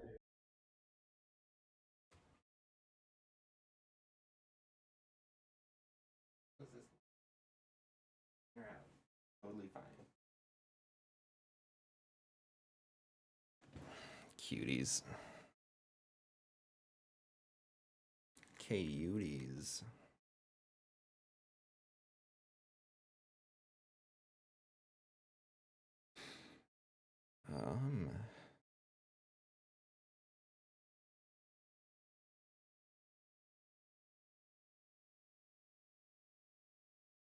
Bring this down a little bit.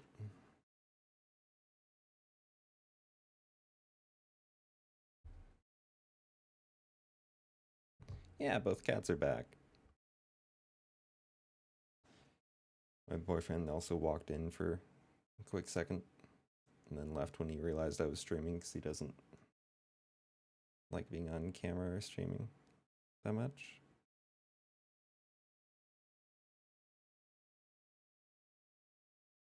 I told him very quickly, I'm like, oh, I'm streaming just in case he was like indecent or whatever.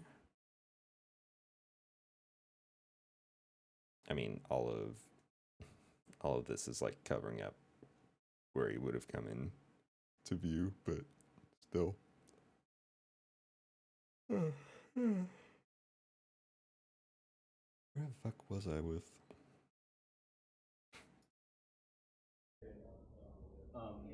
Yeah, so it's just the image.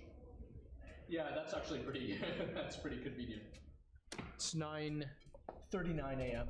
on January 15th. This is the date of our first major update.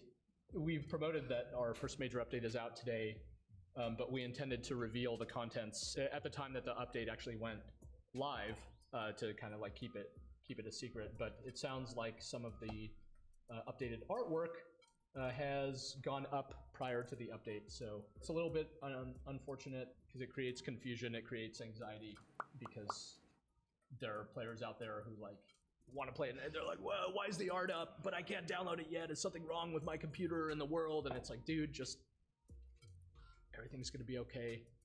But thankfully, I'll take this leaking over the announcement of the game itself leaking last month, so it's I'll take that trade. So basically what we're doing right now is we need to smoke test the build. So that means going through and making sure all the major stuff works, like saving and loading the game, and the major features we added are all still working. Yesterday a lot of us played the game and we have our QA running, but you never know if you make a couple last minute changes, a couple last minute fixes, if those can destabilize the game. And you'd rather find that out before you release the patch than when you're watching a stream of someone playing.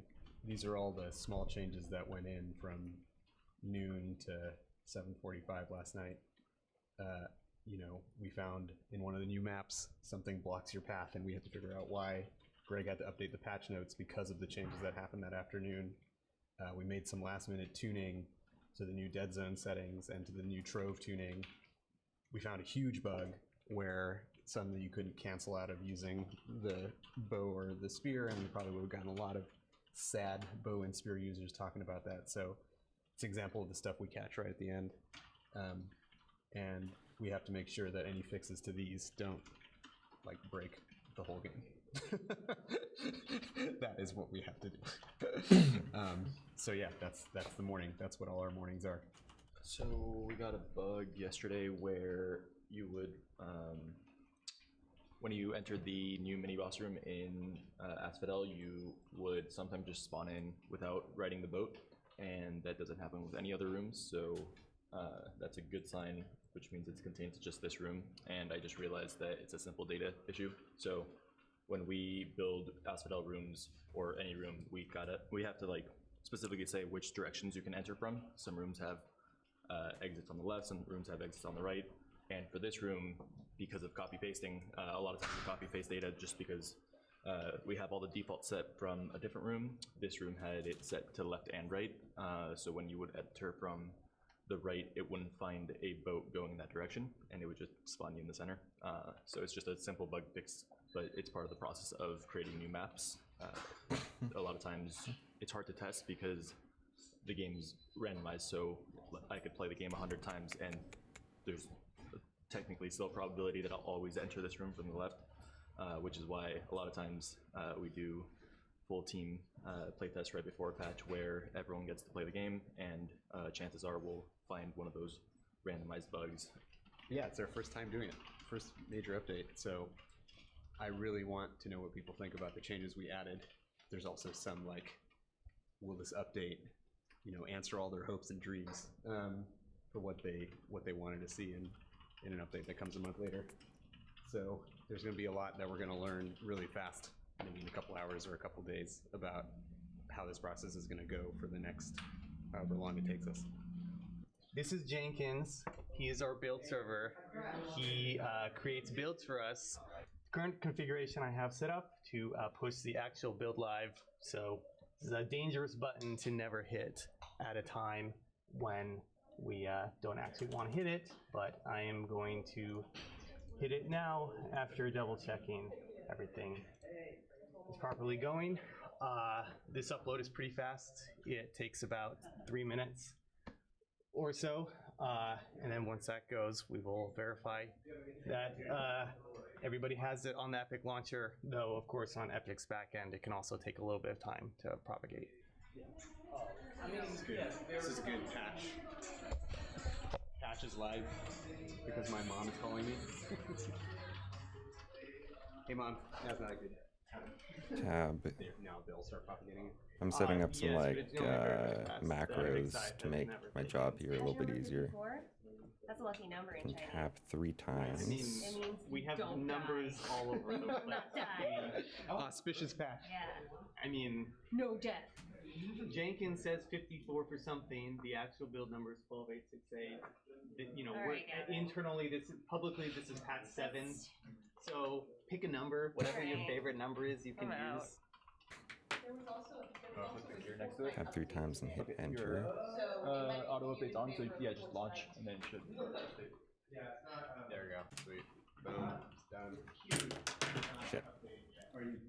Mine's updating. I just want to make it. It's here. It's here. The update's live. Okay, in chat. He's saying that. Yeah. Alright, there we go. Here he goes. Look at that. Look. Oh, finally. Nice. We can play something.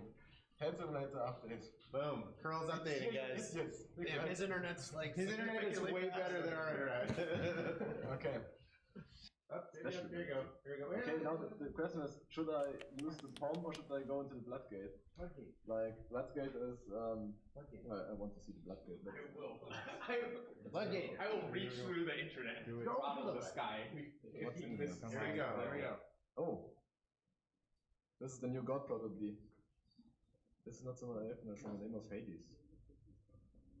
Who is it? Ah. All ground soft. Chaos. Oh, that's the prime. Oh, is it Stancer, Primadora Originator. Wowee. The art is red. Red, yes it is. With the eyes and the faces and the eyes on the bottom. Wow. That's crazy. Caustic remedy. For the next 3 encounters, slain foes toss an inferno bomb at you. Afterwards restore 36 life. Wow.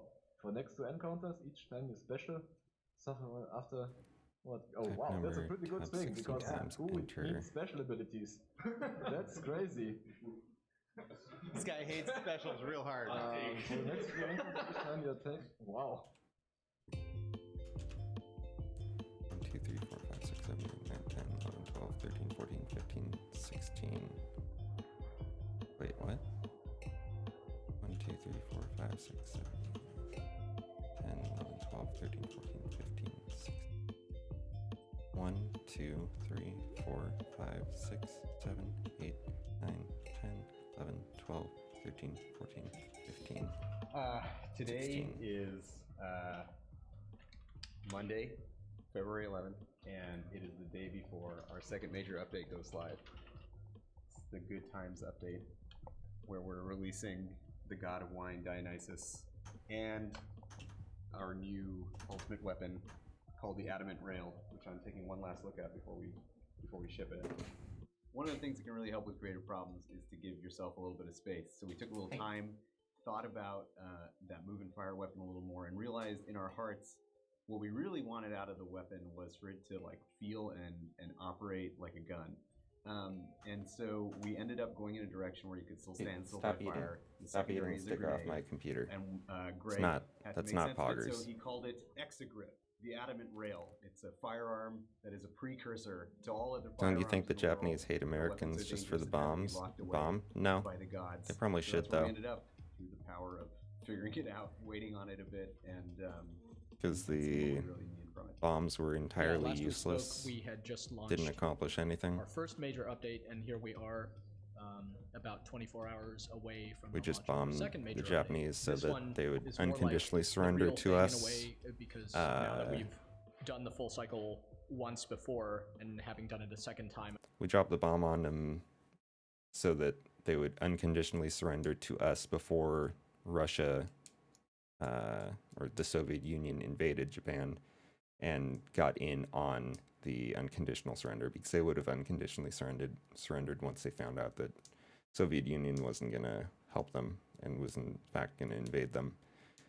So in order to not have the Soviet Union have a leg up, we bombed them, and it didn't work.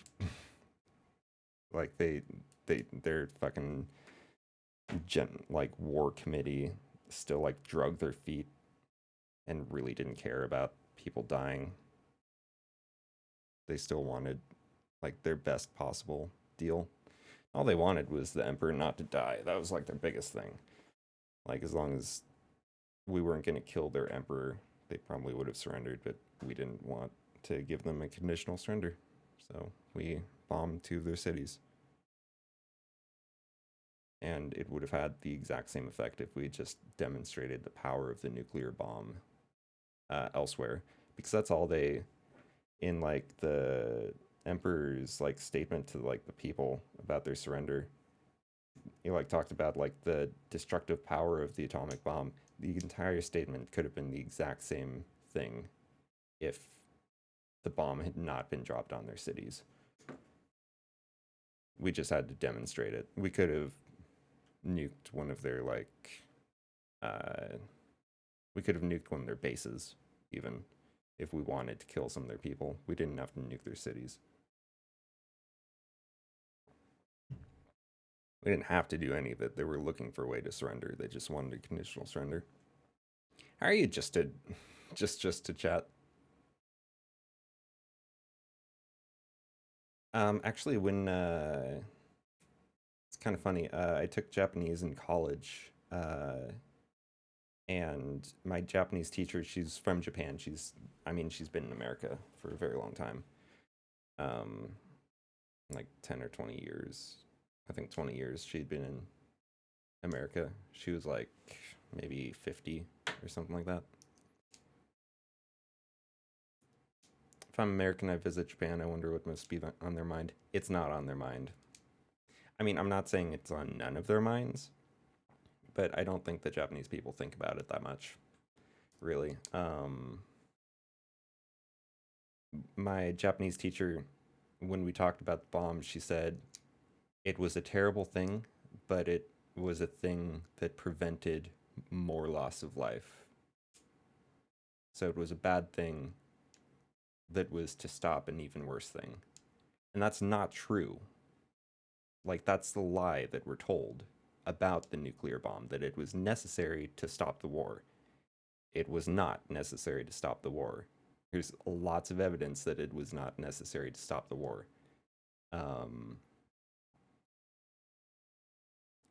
Even from the people who were in charge, in our government and in our army at that time, there's criticism of it back then. But I think that a lot of Japanese people have eaten up that lie as well, because it makes it easier to swallow. That what was it, like 80 years ago at this point? 80 years ago, something terrible happened, but it prevented more loss of life. It lessens the cut. I don't know though. I'm not Japanese, so I can't speak for them. It's just, in my experience, it's not something that they think about a whole lot. I don't know if you were expecting to have like an actual discussion about this, but I have lots of thoughts about the Hiroshima and Nagasaki bombs. I've watched like a whole 2-hour deep dive video into it within the last month, so it's all fresh in my mind. Highly recommended, actually. It's a YouTuber called Sean. I think it's Shean. His profile photo is like a image of a skull, which it's like ironically, because there's a lot of like edgy YouTube video essay people who like do like skulls as their profile pictures, but so he like did it originally to be like, yeah, I'm doing this, but I'm actually putting a hell of a lot of work into all my videos. and kind of trying to get that crowd in to educate them, I think was his intention. But yeah, I highly recommend that video if you want to learn more about it. He backs everything up with a lot of actual evidence and statements made by, you know, people in our military and people in the Japanese military at that time. Very, very good. I might actually be able to find it.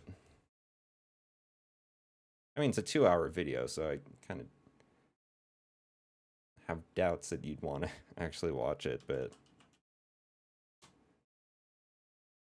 oh, that's not how you should spell it. Is it S-H-A-W-N? S-H-A-U-N. God damn it. I can never remember how to spell the name the way he spells it. 2 hours, 20 minutes, actually.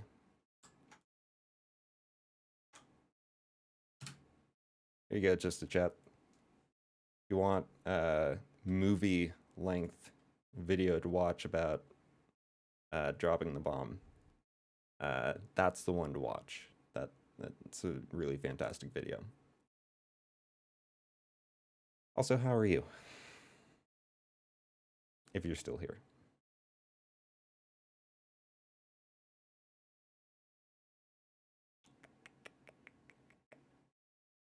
I'm working in the background while watching this Hades documentary about the development of Hades.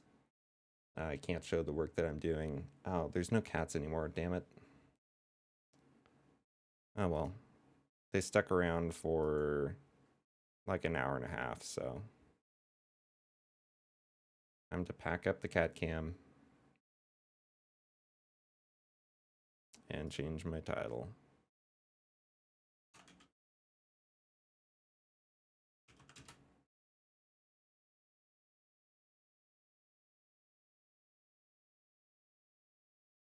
There we go. Title updated.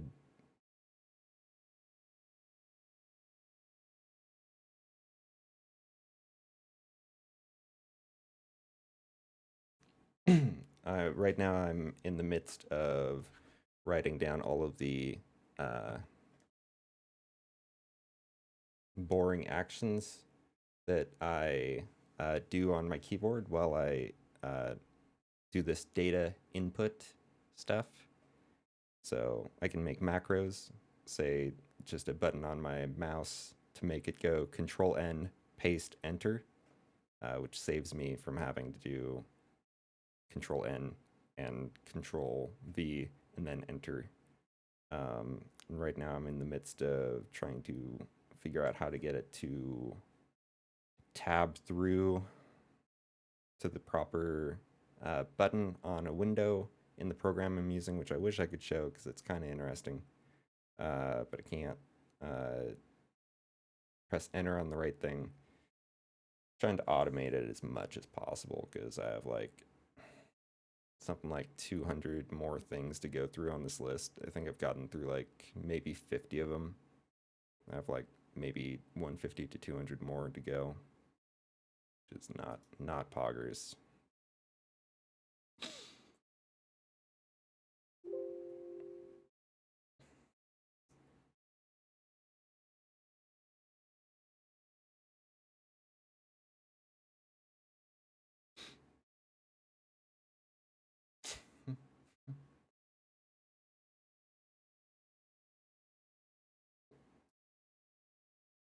Let's edit this and record 3, 4, 5, 6, 7, 8, 9, 10, 11, 12, 13, 14, 15, 16 tabs.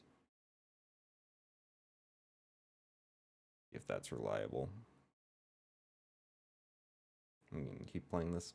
I think we're more finding our groove, but there are certainly many aspects of doing it the second time that were different from the first, and I wouldn't be surprised if we like continue to evolve that aspects does of this appear to process work every single time we do it, even though the general gist of it might be similar from one update to the next. We learned a lot actually from the Chaos update. Like, interesting. I think we were pretty happy with just how much stuff we got in the update, but we were not necessarily super thrilled with Enter. how much it took out of the team to do. In some ways, it was like as hard, if not harder, than just launching the game into early access because it was our first time processing, thousands of loose notes of feedback.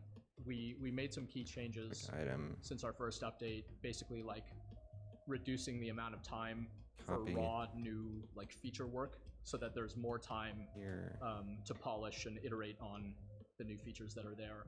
We release a big update, and there's hopefully a lot of excitement for a couple of weeks, and then it'll kind of simmer down a little bit. Hopefully, with these big updates, we do get people to come back and re-engage with the game, because it's really important to us, because that means we get the feedback that we want, so that we can make the next one a good one, and around we go. So all of that's, work in progress, but I think we're feeling pretty good about where we're at right now. And certainly, I think as a team, I think there's like sort of less exhaustion than there was coming out of the Chaos update. But, I haven't talked to everybody, so we'll see.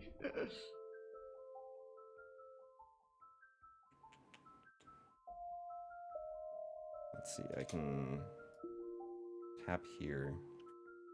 Do most of these items have descriptions? Cool. Do this. Control C. Yeah, so one of the experimental things we did was obviously come out on a brand new store that launched the very same night that our game launched. Bringing games to new platforms, certainly for our team, is a significant undertaking, something that we want to really get right.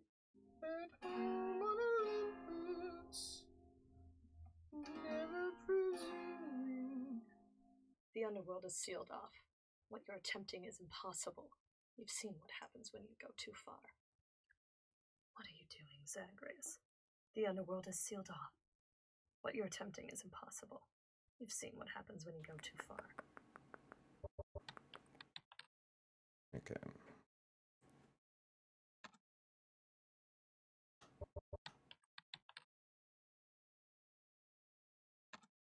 Previously on Hades Developing Hell. Our fourth game is called Hades. It's a narrative-driven roguelike dungeon crawler in which you battle your way out of the underworld of Greek myth. So the thing we are trying that's new this time around is like a little bit of a new art style, but also this thing called early access, which is super, super scary because it involves putting your unfinished work into the open for everyone to judge, something that artists are inherently incredibly uncomfortable with.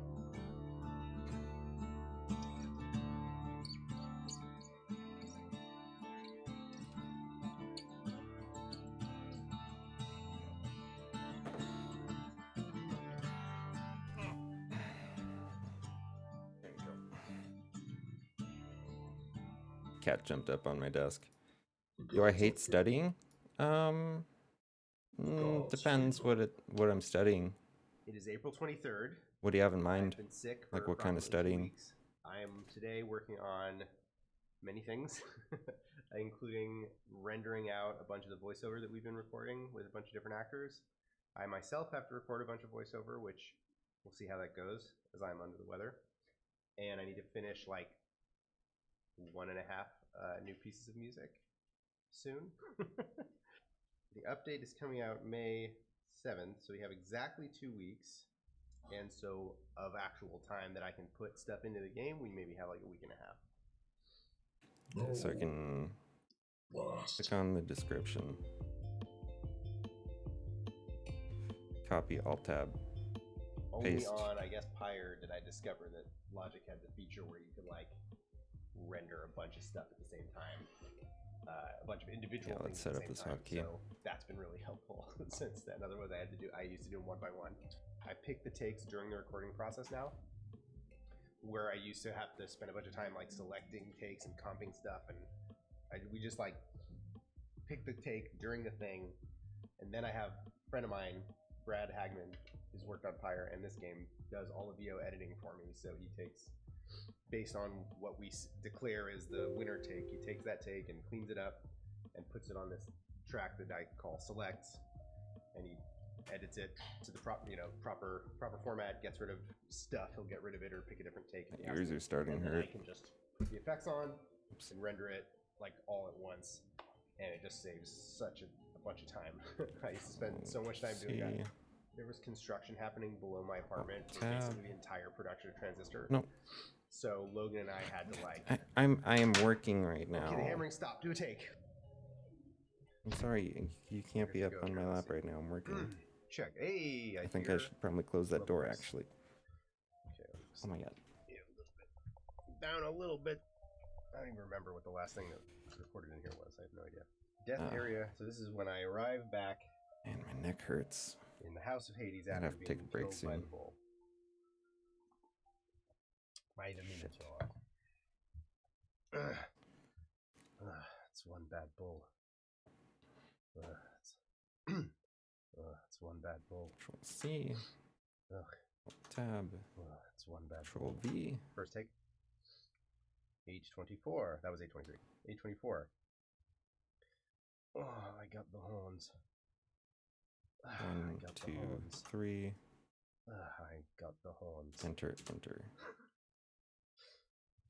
Alright, let's try that and see what fucking happens. That's probably fun.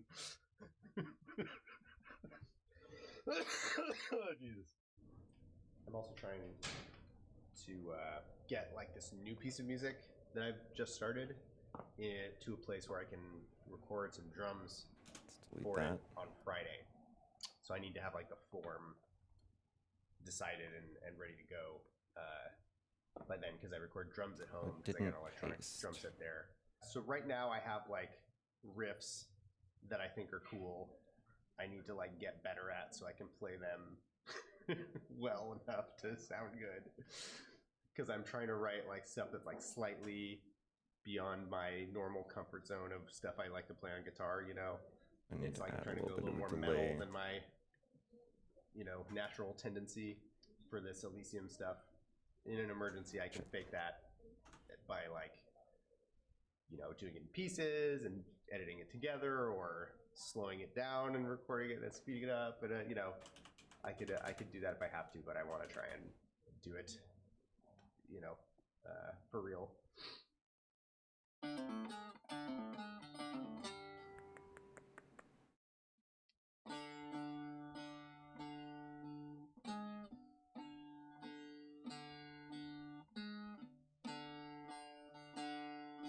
Let's see how that works.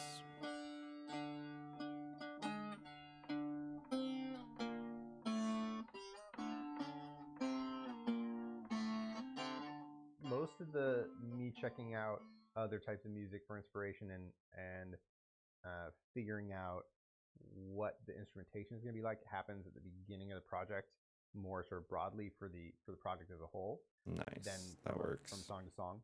That's a big part of how I determine what a game is going to sound like, where I try to have the instrumentation choices represent some aspect of the world of the game. I ask myself at the beginning, you know, what is the sound of this place? What are the instruments that might be played there? What does music sound like in this place? And that's going to be at least one component of the music that I'm making.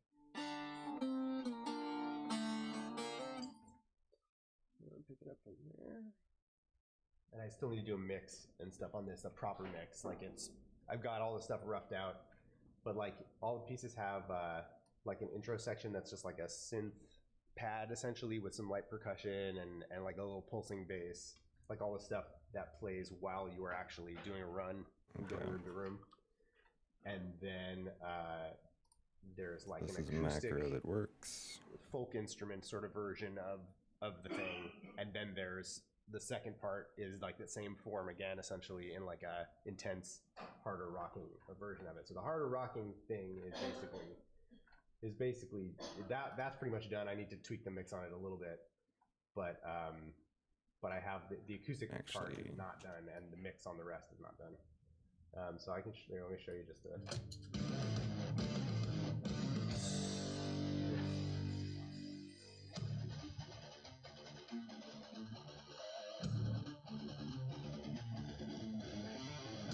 So most of the pieces I'll start with the acoustic part first. This one I wanted to write it for that section because my goal was like whatever this is, I want it to feel rad when you're fighting a minotaur. Like that's what I want. That's the goal of the piece, because I know it's gonna be, you're gonna encounter it in that context, and that's a big part of the new biome. So that was my main focus writing this one, and with the next one as well. It's a little bit of a change of method, but it's been fun to sort of look at that part first and then extrapolate that back to like a broken down, less intense version of the thing.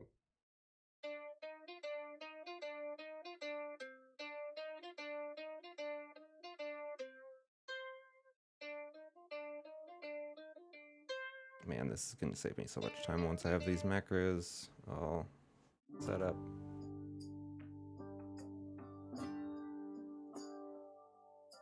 I need to pause this because I'm not able to pay attention while I'm doing this macro stuff, figuring this out.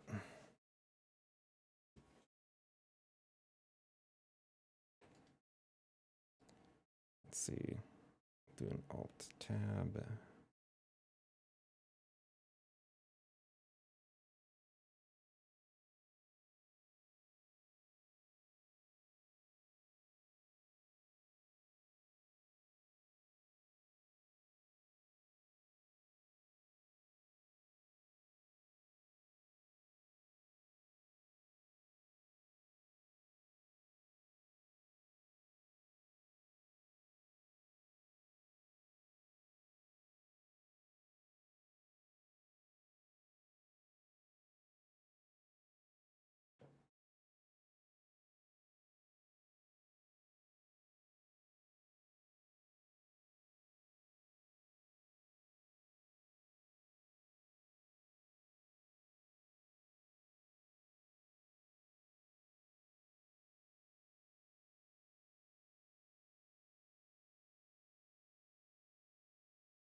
Play it again. April 25th, the second to last week of our update number 4 milestone, which means that in a week and 2 days, we will be releasing the Elysium update. It's the first week of polish, where the designers have actually handed off whatever changes they want to make, and the artists are now unleashed upon the world. So that we may make it more beautiful. What we have found is our particular schedule is actually the most useful for the art team and kind of the art team alone, because we come at the end of the entire pipeline. So anytime a scheduling change needs to be made, it's always kind of often on the shoulders and the heads of the artists to kind of make it work at the end, which is not to say that everyone is bullying us, and that they are conscious that we do need real time to make good art, but it is basically a situation where we are constantly updating the schedule, constantly pivoting on the things that we think we're going to be doing because it changes daily. So just to make sure everyone's on the same page, make sure we are going to be able to ship everything we said we wanted to ship. In Elysium, I look at a bunch of cells on my monitor and I try to make sure there are not like some weird dependencies that don't make sense or some bottleneck or something that we just shouldn't even be working on given changing priorities. Yeah, so a good example of things that I'm watching out for are like Josh has like a bunch of effects scheduled for Elysium enemies and the bosses that we have in there. That's predicated on both the animations being finished and of course the model being finished. So, the whole dependency chain is like pretty strong there. So I just need to make sure Josh isn't preemptively scheduled for that kind of thing, or if he's just like going to have to wait too long to even get started such that he doesn't have time to do something that he considers good enough for early access. Yeah, so we have generally, pipeline-wise, we have generally worked as a design-led team. So often, if not always, the art team is waiting on design to create a prototype that they are happy with. That design then goes through a creative development phase, which is Greg.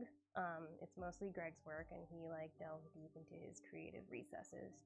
After that, it comes directly to me, or whoever is going to be working on the art, and we work together with Greg and design to iterate on whatever piece of work we're trying to make. So it's essentially a big problem-solving activity because we're trying to filter and negotiate the feedbacks between design, creative, and our own artistic impulses. But it's a fun and harrowing process, and what comes out the end when you take your time to really do that right is like a real sense of satisfaction that you found a cool creative solution that you wouldn't have originally thought of on your own. That being said, I will mention that in Elysium's case, one of the more frustrating parts of the experience is due to the nature of our early access schedule. Design has actually not really been running ahead of art as much as we'd like, so we actually had to do a lot of the concept before design had really finalized what they wanted. But it's a different world in early access, and it's hard to know what the right thing to do is, especially when so much of what you put in the first time it goes out is really just first pass. Being comfortable with that and knowing that you will have time later to continue iterating, that's one thing, but also you won't be able to iterate on 100% of things. So you can't really just go willy-nilly on everything you do, because that ends up being a lot of wasted time too, and we are a studio that does not like to waste time. How y'all doing? Great. Yeah. Yeah, we're doing so good. For the camera, I guess. So this is our meeting, our once every milestone meeting, in this case twice this milestone because we have an 8-week milestone, where we're just getting together, reviewing schedule, reviewing sanity checking, looking at dependencies, bottlenecks, and everything, making sure everything is running well in the art world. In case anything is not running well, we will destroy whatever obstacles exist with our mighty artist pens. Okay, hey Josh. Yo. You made it, you're on camera. Usual and best case scenario is I design something and I make sure that it looks good in isometric. So the first concept that is the proof of concept really is the isometric drawing of the enemy or character. From there, if that seems to check out with everyone on design and creative and art side, we move forward and I create orthogonals, which is just like the front, the back, the side, and like call outs to whatever details may seem confusing or may not make a lot of sense in the isometric. I have to problem solve around like how do the joints work on this like pauldron and how does it actually attach? And then from there, Paige just takes it and she makes magic and turns it into a 3D thing that you can look at, which is awesome. In more recent times, because of the early access process, I haven't had the luxury of creating all the orthogonals, so I have really just been sending her the isometric versions. God, their art is so good. And then like really rough proportion sketches, and any call-outs for any part that may seem like extra confusing. So she's been working with that, and no matter what I give her, like I said, she produces gold. So I guess maybe that's just telling me that I should stop creating orthogonals, but I feel like it's my job, and I feel like I'm shirking it if I don't do it. I don't know, it's an industry standard. So in Joanne's case, she has come in and really just like taken over a lot of the duties of map creation, including concept phase. I'm not sure if this is true, but I think maybe some people think that the maps are computer generated. They're not. Everything is hand placed with love and care, very purposefully for composition, lighting, color. I created a bunch of mossy assets, crystals, structures, rocks, grass, the best things. Mm. So we basically decide what are the high level details of this particular area. What's the general tone of this area? What's the general palette that we're looking for? And what is the fictional conceit for this area? So she's provided with all of that from myself and Greg. And then she goes and plays and has fun doing concepts and drawing things. And then I just over the shoulder, I'm like, yes, no, yes, yes, yes. From nothing to concept, it takes about 4 weeks. After that, she has the go-ahead to start beautifying maps in a rough manner. So she will do a prototype of a map, and we can take a look at what the translation of the concept into real map actually looks like. There's a little bit of course correction that happens there. The 2 weeks before the update goes out are the 2 weeks where the most art is changed and the most polish is put into the game. Literally on Friday night at 5 p.m., like the whole game feels like it changes. You know, we ship the update the Tuesday after that, and it's like there's just not enough time for me to sit down and play with the game and like take it all in and think about like the larger pictures until a little bit after that. So I'm actually in the process of doing that right now. All right, so my main concentration this time around is Elysium, of course. I'm playing just to review a lot of Joanne's work in bulk. A lot of the enemies actually have also just started coming online. We had actually a little bit of a crisis earlier in the week. We had a playtest on Monday, which was 3 days ago, and one of the main enemies in the playtest is this guy that we called internally the Shade. And he's this, you know, heroic warrior who got sent to Elysium. But the thing I forgot, or I didn't concentrate hard enough on when I conceptualized him, was that he needs to be visible. So we had a little bit of a crisis where the Shade himself, like, he was all black. In fact, let me bring him up so you can see the concept, see what I'm talking about. So yeah, as you can see, he is a dark, shadowy figure. A dark, shadowy, Greekish figure.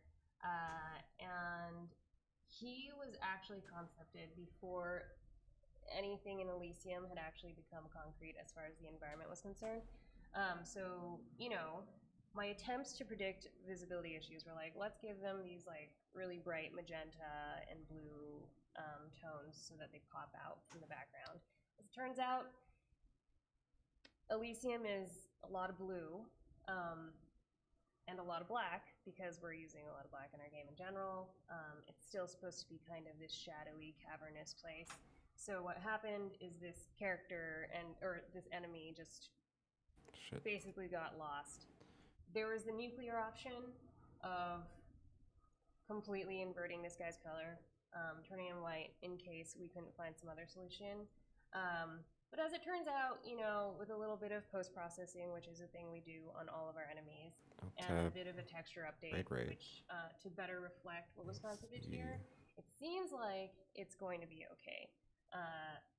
We'll know in a week's time if it is truly okay, but I think this is going to be my first time looking at the Shade in the game with his updated textures that are in theory better and more visible. So let's find out. He's got this thing where when you kill him, his little soul pops out, and it can go back and possess this weapon right here and become a real boy again. We are also having similar problems with the little soul, which we call the Naked Shade, being visible and trackable during combat, since it's such an important part of ending combat. I don't know if we've solved those issues yet, but I think these guys are pretty good. Like previously, I remember playing in this corner and it just being like completely illegible. Character looked too similar to his effects. He looked too similar to the background. But he's got this spotlight under his feet now, which was another one of our attempts to make him super visible. I think he's sitting in a pretty safe place right now. He's not the most visible, but he's also not the most untasteful. and that's what's key.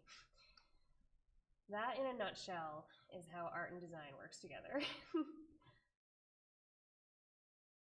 Okay.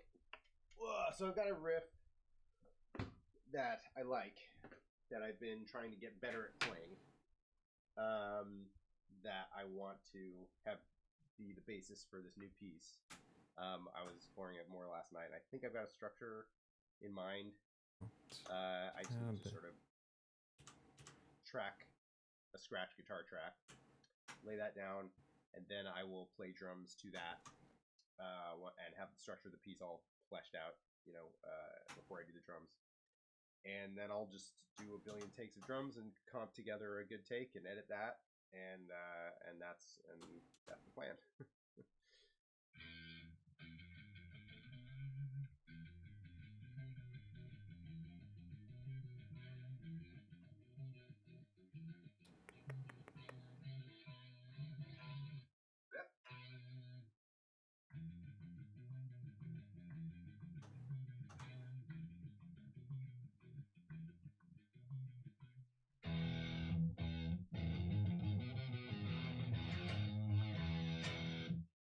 This is a weird guitar. There's like certain sounds that work really well for other guitars I have. Sound really terrible for this guitar. It's just like super muddy for some reason. But it can sound really heavy if I find the right thing.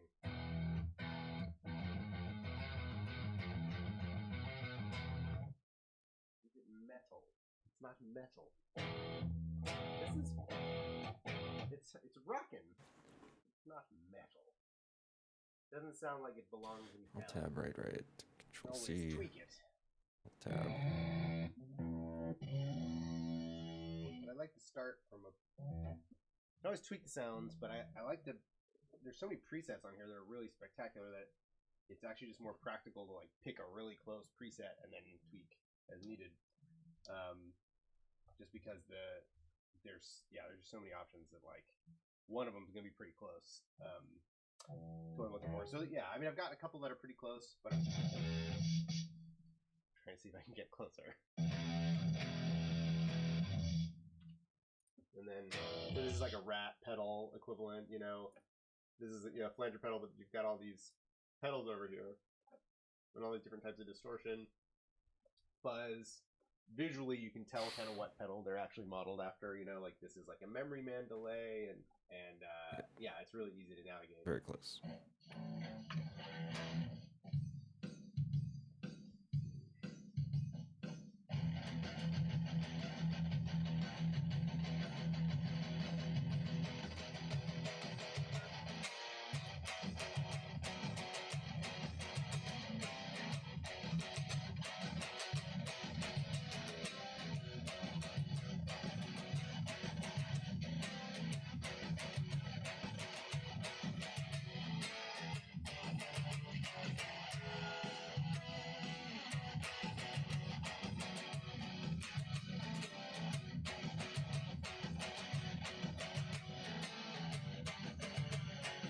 Fuck.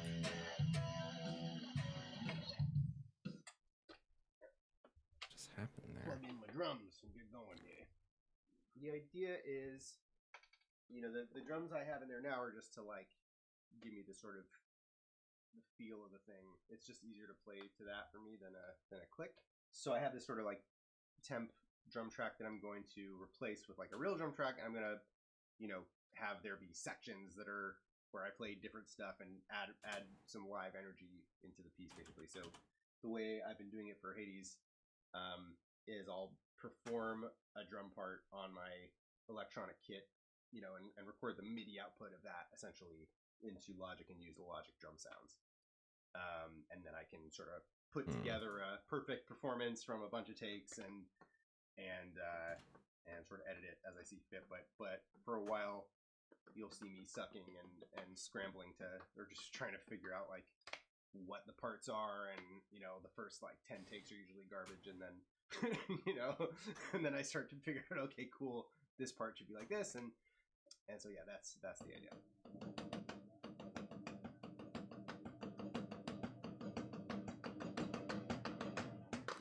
Alright, I think I'm going to go because my headphones are really starting to hurt, and I probably shouldn't stream without my headphones because then it'll feed back on the mic, and I'm kind of tired of streaming.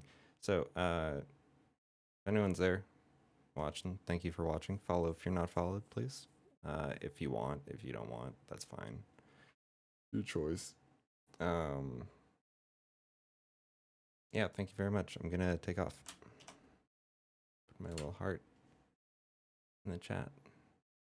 And have a great night.